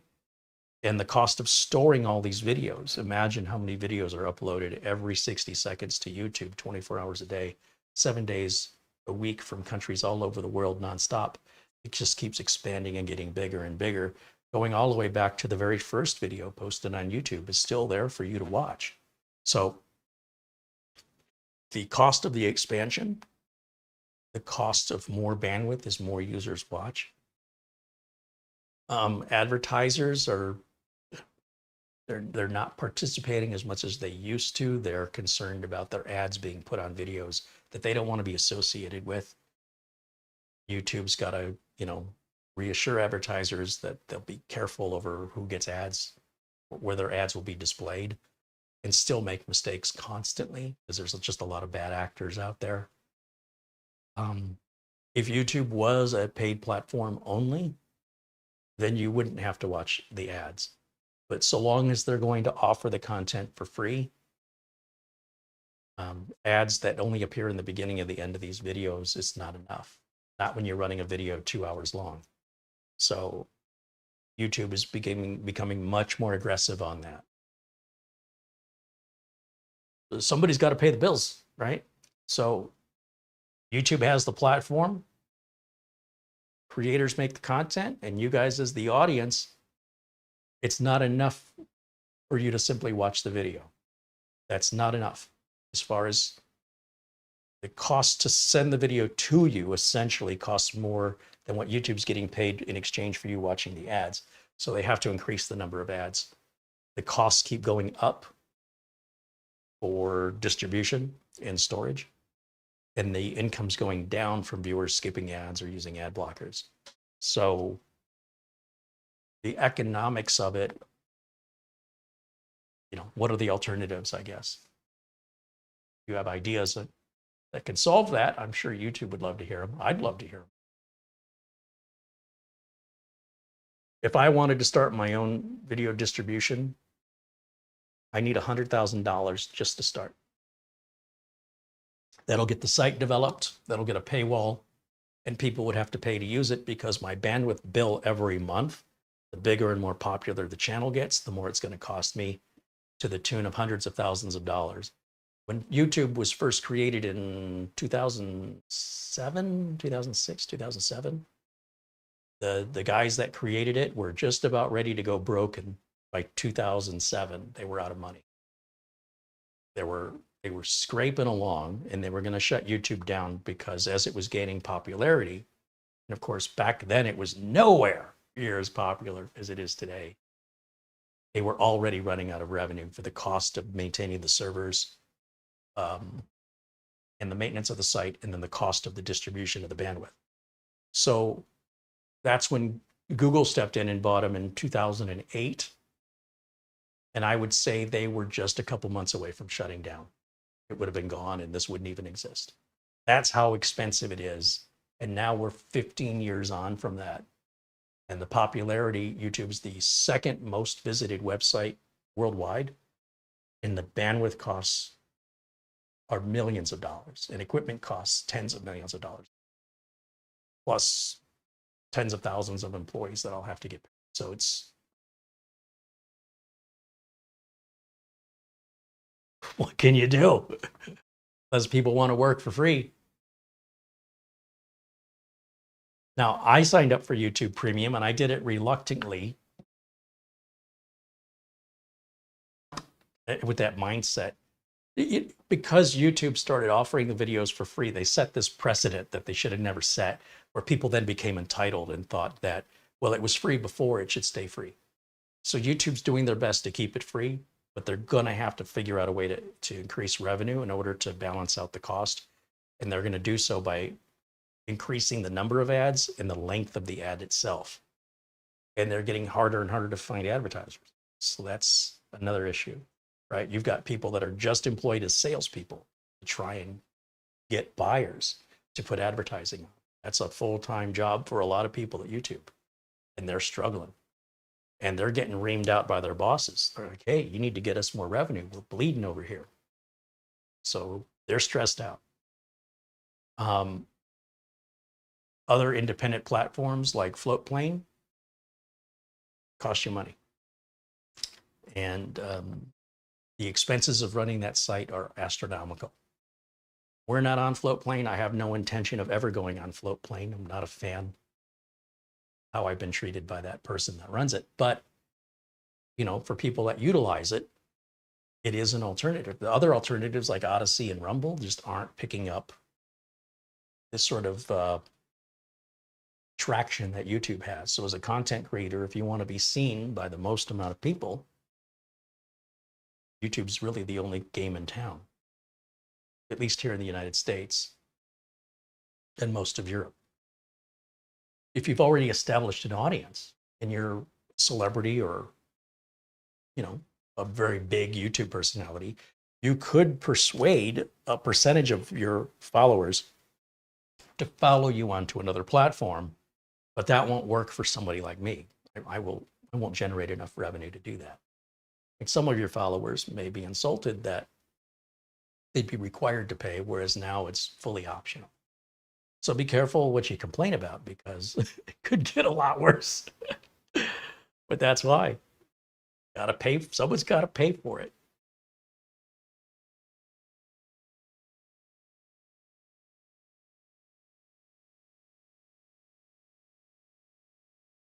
Take a look here. One thing is, you're not entitled to free here in the United States, regardless of whatever your excuse is. You are not owed anything from independent corporations. They're trying to have a business model that works. They're not concerned about your financial status. They're trying to be concerned about their own financial status. So it's not like somebody gets an exemption from anybody else because of their age or disability. It's a business, no differently than if you wanted to go to McDonald's or go out to dinner, you'll pay the same as everybody else. And if you don't have the income to do that, then you simply won't do that. In a way, this is good, and in a way, it's bad, right? We're not a socialist platform, not yet. And as long as they can use the advertising, as long as that's bringing in enough revenue, then all you have to do is sit through some ads. Otherwise, YouTube Premium for $15 a month, I think, is way better than any of the streaming services. I'd much rather, I'll tell you, I personally get more out of my YouTube Premium than out of Netflix or Disney Plus or Paramount Plus, HBO. Forget all that. Cut the cord. How much you're paying the cable company every month? It's way more than $15 a month. And I think the variety of content here on YouTube far surpasses anything I see on network television, which is a lot of reruns, a lot of the same thing. I do miss watching football live. I'm not going to pay for YouTube TV. These networks are charging way too much money. It's not YouTube's fault. But, we all find money for the things we find are important. For smokers, they'll find the money for cigarettes. For drinkers, they'll find the money for alcohol. For gamblers, they'll find the money for gambling. For people that collect things, they'll find the money to collect more things. It's just how we are as humans. It's human nature. And if something's not that important to you, and it's not available unless you pay money that you're not willing to part with, you'll live without it, right? I mean, that's just how it is. I don't know how else to explain that, but that's, as far as I know, the way it's always been since I was born.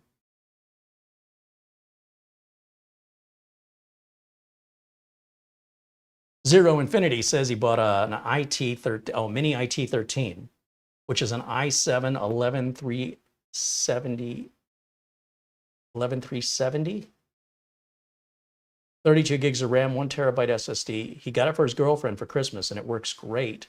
And it's great power for the money. He's heard of overheating issues in the past models. Do I have any comment? My only comment is there's a bizarre fascination that the internet has with temperatures. And in the real world, outside of the internet, IRL, in real life, I have once or twice run into customers that were concerned about heat issues on their computers. It is very uncommon, it's very unlikely, and is typically the result of abusing the machine or modifying the machine in some way that causes that. Not every time, but most of the time it's end user created. And the people who obsess about heat are more easily treated personally than the computers. I'm saying that it is a personality issue in most cases that is rampant on the internet that does not exist in mass in real life. As a working computer technician, over 30 years in this industry, heat has rarely been the cause of a problem, very rarely, unless somebody has overclocked, unless somebody has built something incorrectly, or somebody has modified something. If you take the machine, the way it's built from the manufacturer, and run it the way it's intended to run, which is what 90% of the public does, you are unlikely going to have any heat issues. If you are to have any heat issues, you should have them within the first month, if they're going to happen at all. I have seen heat issues rarely, and when they occur, a lot of times it's because of the environment. You're dealing with people that have an ashtray right next to the computer's ventilation, and it's sucking the cigarette smoke right in. Now, I don't care if you want to smoke, but if you saw what it did to a computer just after 2 years, it's almost completely obliterated as far as the tar. You can't get it off. The cost of getting it off and the time involved, you might as well just buy a new computer. People who don't clean up after their pets, somebody's got 30 cats, you're going to get jammed up with hair in there. You're going to block ventilation. These are often the causes of heat-related problems on computers, is the environment they're put in. Some people are complete slobs. Look, that's fine if you want to live that way. I don't care.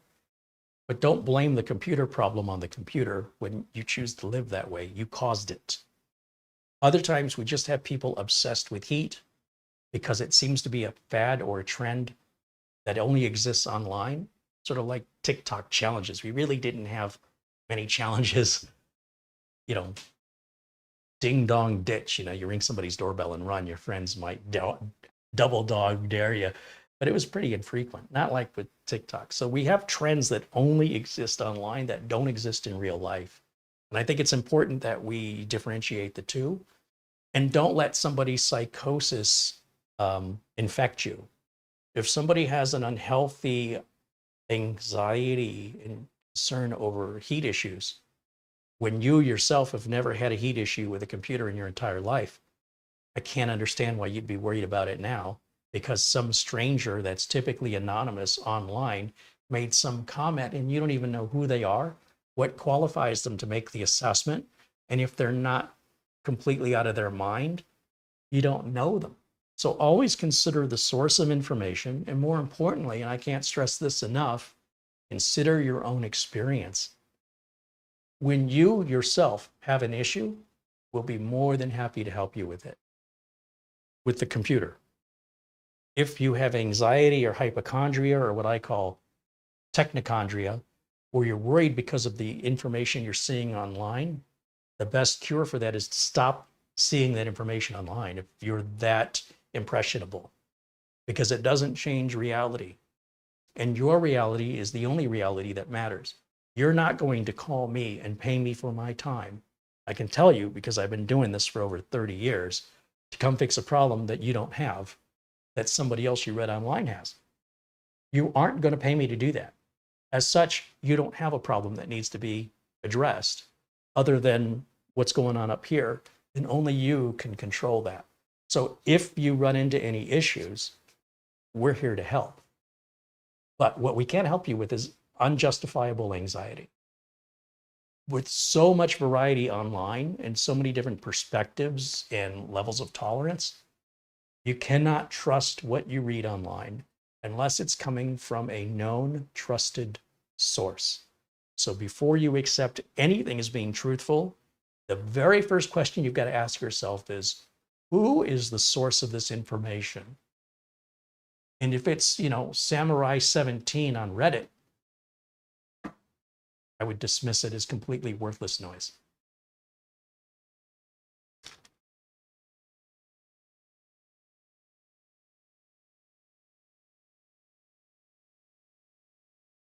Ben Laird said if you have a fast, hot CPU, it could save on your heating bills. John Williams said, I was around smokers all my life, and since I retired over 5 years ago, I feel so much better, and food tastes so much better. Well, again, I'm not telling people whether or not they should smoke, but I am telling you it creates damage. And I mean, it creates damage quickly.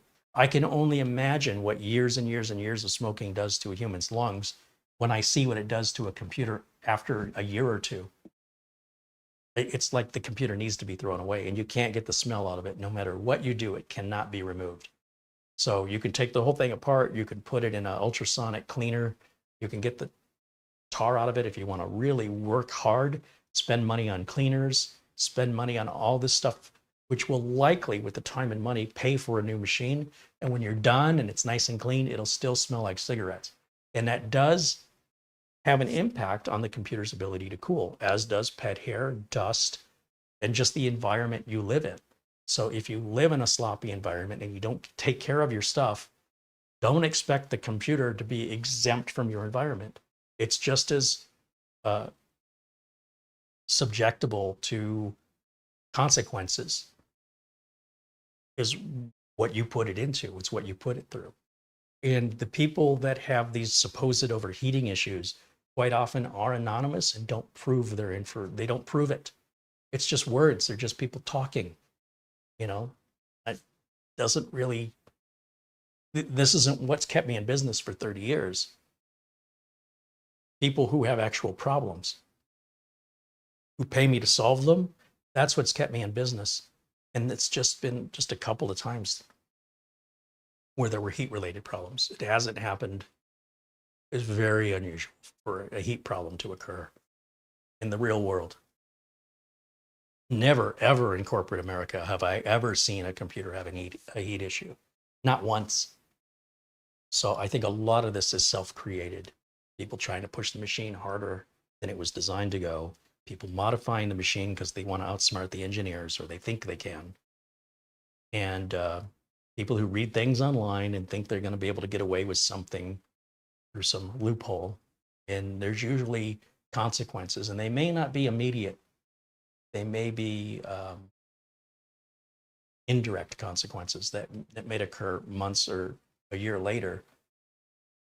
And then you're like victimized without realizing you're the one who caused it because you forgot all about that thing you did a year earlier from some Reddit thread you read, followed that terrible advice from some unknown person that's random, and ruined your machine because your initial response was it was working great. But then a year later, now it's not working anymore, or there's an issue. And now you've forgotten you did that. And now you think it's the problem of the machine and you want to blame the manufacturer when it was your fault the entire time. I have seen that more often than I have seen machines that fail with manufacturer defect. In the real world, people are generally most of the cause of the problems I have to fix. Most of the time. Not always, most of the time. And until people learn to leave it alone, then they start having a machine that's reliable. And keep it in a nice, clean atmosphere. Take care of it. So as my parents would say, this is why we can't have nice things. Captain Fandom Nerd is now a member for 6 months. Thank you for being a supporter. Just sharing my philosophy with you. Take it or leave it. But that's just how I was brought up and what I've figured out in life so far. And these are the experiences I have in the industry. Peter VZ with a €1 contribution. Thank you, Peter.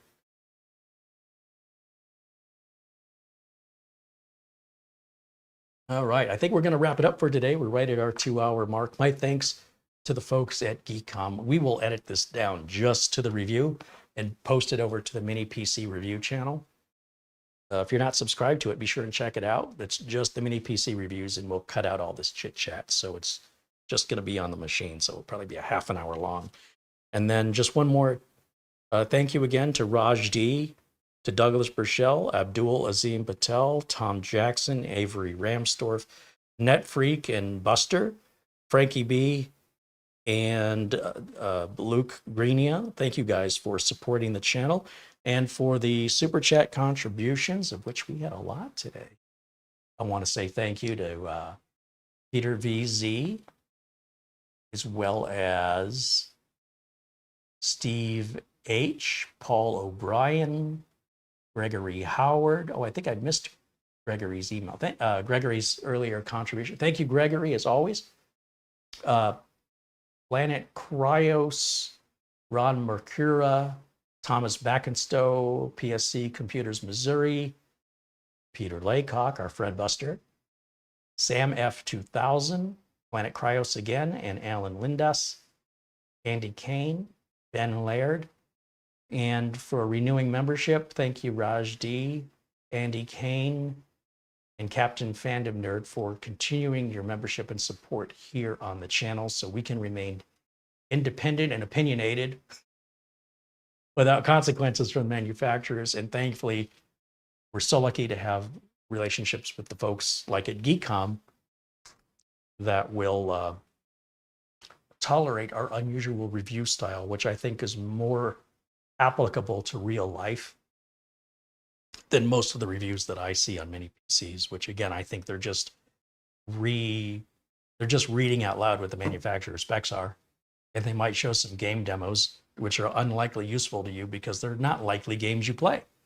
So not quite sure where the benefit of that is. It feels very commercialized to me, and I'm trying to stay away from being commercialized. But at the same time, there's still commercial products I endorse.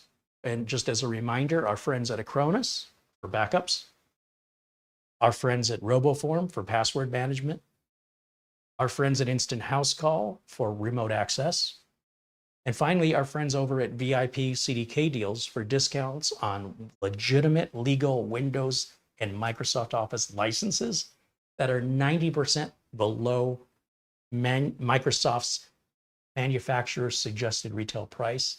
I know it sounds too good to be true, but I promise you, every product I endorse here, I personally back up. Who else does that on YouTube? These products are 100% guaranteed. They all have free trials, so you can try before you buy, and none of them are evergreen contracts. If it's subscription-based, you cancel at any time. It's not difficult. It's not trickery. Very simple. We want to keep you happy. If you like the product, great. If you don't like the product, that's fine too. We're not going to punish you if you don't like it.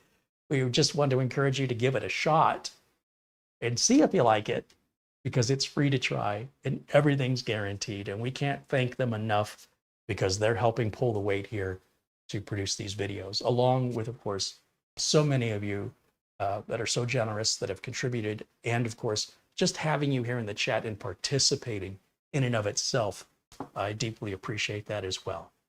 If you're not joining us live, you're missing out on half of the experience. For people that watch these videos after they air, it's a very different thing to watch it than it is to participate in it. We do hope that if you're watching this after it's live, that you'll try sometime, if you haven't before, to join us in our live chat room. Everybody's friendly in here, unless you're not. So as long as you come in respectful and kind, you will expect the same in return, and we'd love to have you. We will be live on Friday at 1 o'clock Phoenix time. That's 12 p.m. Pacific, 3 p.m. Eastern, to do this really cool build, thanks to our friends, primarily thanks to Buster. Hey, What? there's There's a delivery delay. Which case? a case that you're. I got 2 cases coming. You're sure it's that one? Tower. Okay, we don't have the case yet. It's supposed to arrive tomorrow, but Mara has just informed me we got a notice that it's being delayed. So hopefully it'll get here Friday. With thanks to Frankie B, Oystein, Buster, and Gregory Howard, that build has been made possible. It is a last minute build that wasn't put on the schedule until Monday. So we'll see. Sometimes I get these delivery delays and they're still delivered on time. Yesterday, I was told a delivery was going to arrive a day early and it never showed up. And when I checked the tracking, it said it was going to arrive on the day that it was previously scheduled for. So the whole arriving a day early thing was completely wrong and unnecessary. And the original delivery date never changed. When I see delivery delays, I always kind of take that with a grain of salt, because that doesn't necessarily mean it's going to be weeks. It may just be one day. It depends what's the cause of it, and they don't ever tell you. If that happens, well, we'll figure something else out for Friday. In the meantime, thank you all for joining. Thank you for your interaction here in the chat room and for supporting the channel. And thank you for your friendship. Thank you to Mara for the thumbnail and the video notes. I don't know if we're live Wednesday or Thursday. I'm not sure yet. We don't have anything scheduled, but definitely every single Friday, regardless, we are live here. Just so you know, every single Friday, 12 p.m. Pacific, 3 p.m. Eastern. I hope you'll join us during the live show. And then on every Monday, we do a members only live show, which is more informal and there's far fewer viewers. So people get more than one-on-one time with me. And it's fun to be able to talk with the members, the people that support the channel, and give them, specifically them, my time. Because when we're on these public videos, they can get a little chaotic in the chat room. And I constantly miss comments and questions. And I don't do it on purpose, but for the members only videos, we have a much smaller audience. And so that's a lot more personal. And if you want to become a member, there's room for more. We hope you'll join us. Every Monday, same time, 12 p.m. Pacific, 3 p.m. Eastern. Those videos are for members only and will remain so indefinitely. If you become a member, you can go back and see all the previous members only videos you've missed. A lot of them are me just talking about some of the things we're working on behind the scenes, what we've got scheduled that week. There are some repairs and upgrade stuff I do. It's not too often I do that. But you can go back and see everything you've missed. That's the only way you can catch those videos. And without the members, most of this content wouldn't be possible. So I can't thank you enough for that. Until next time, bye for now.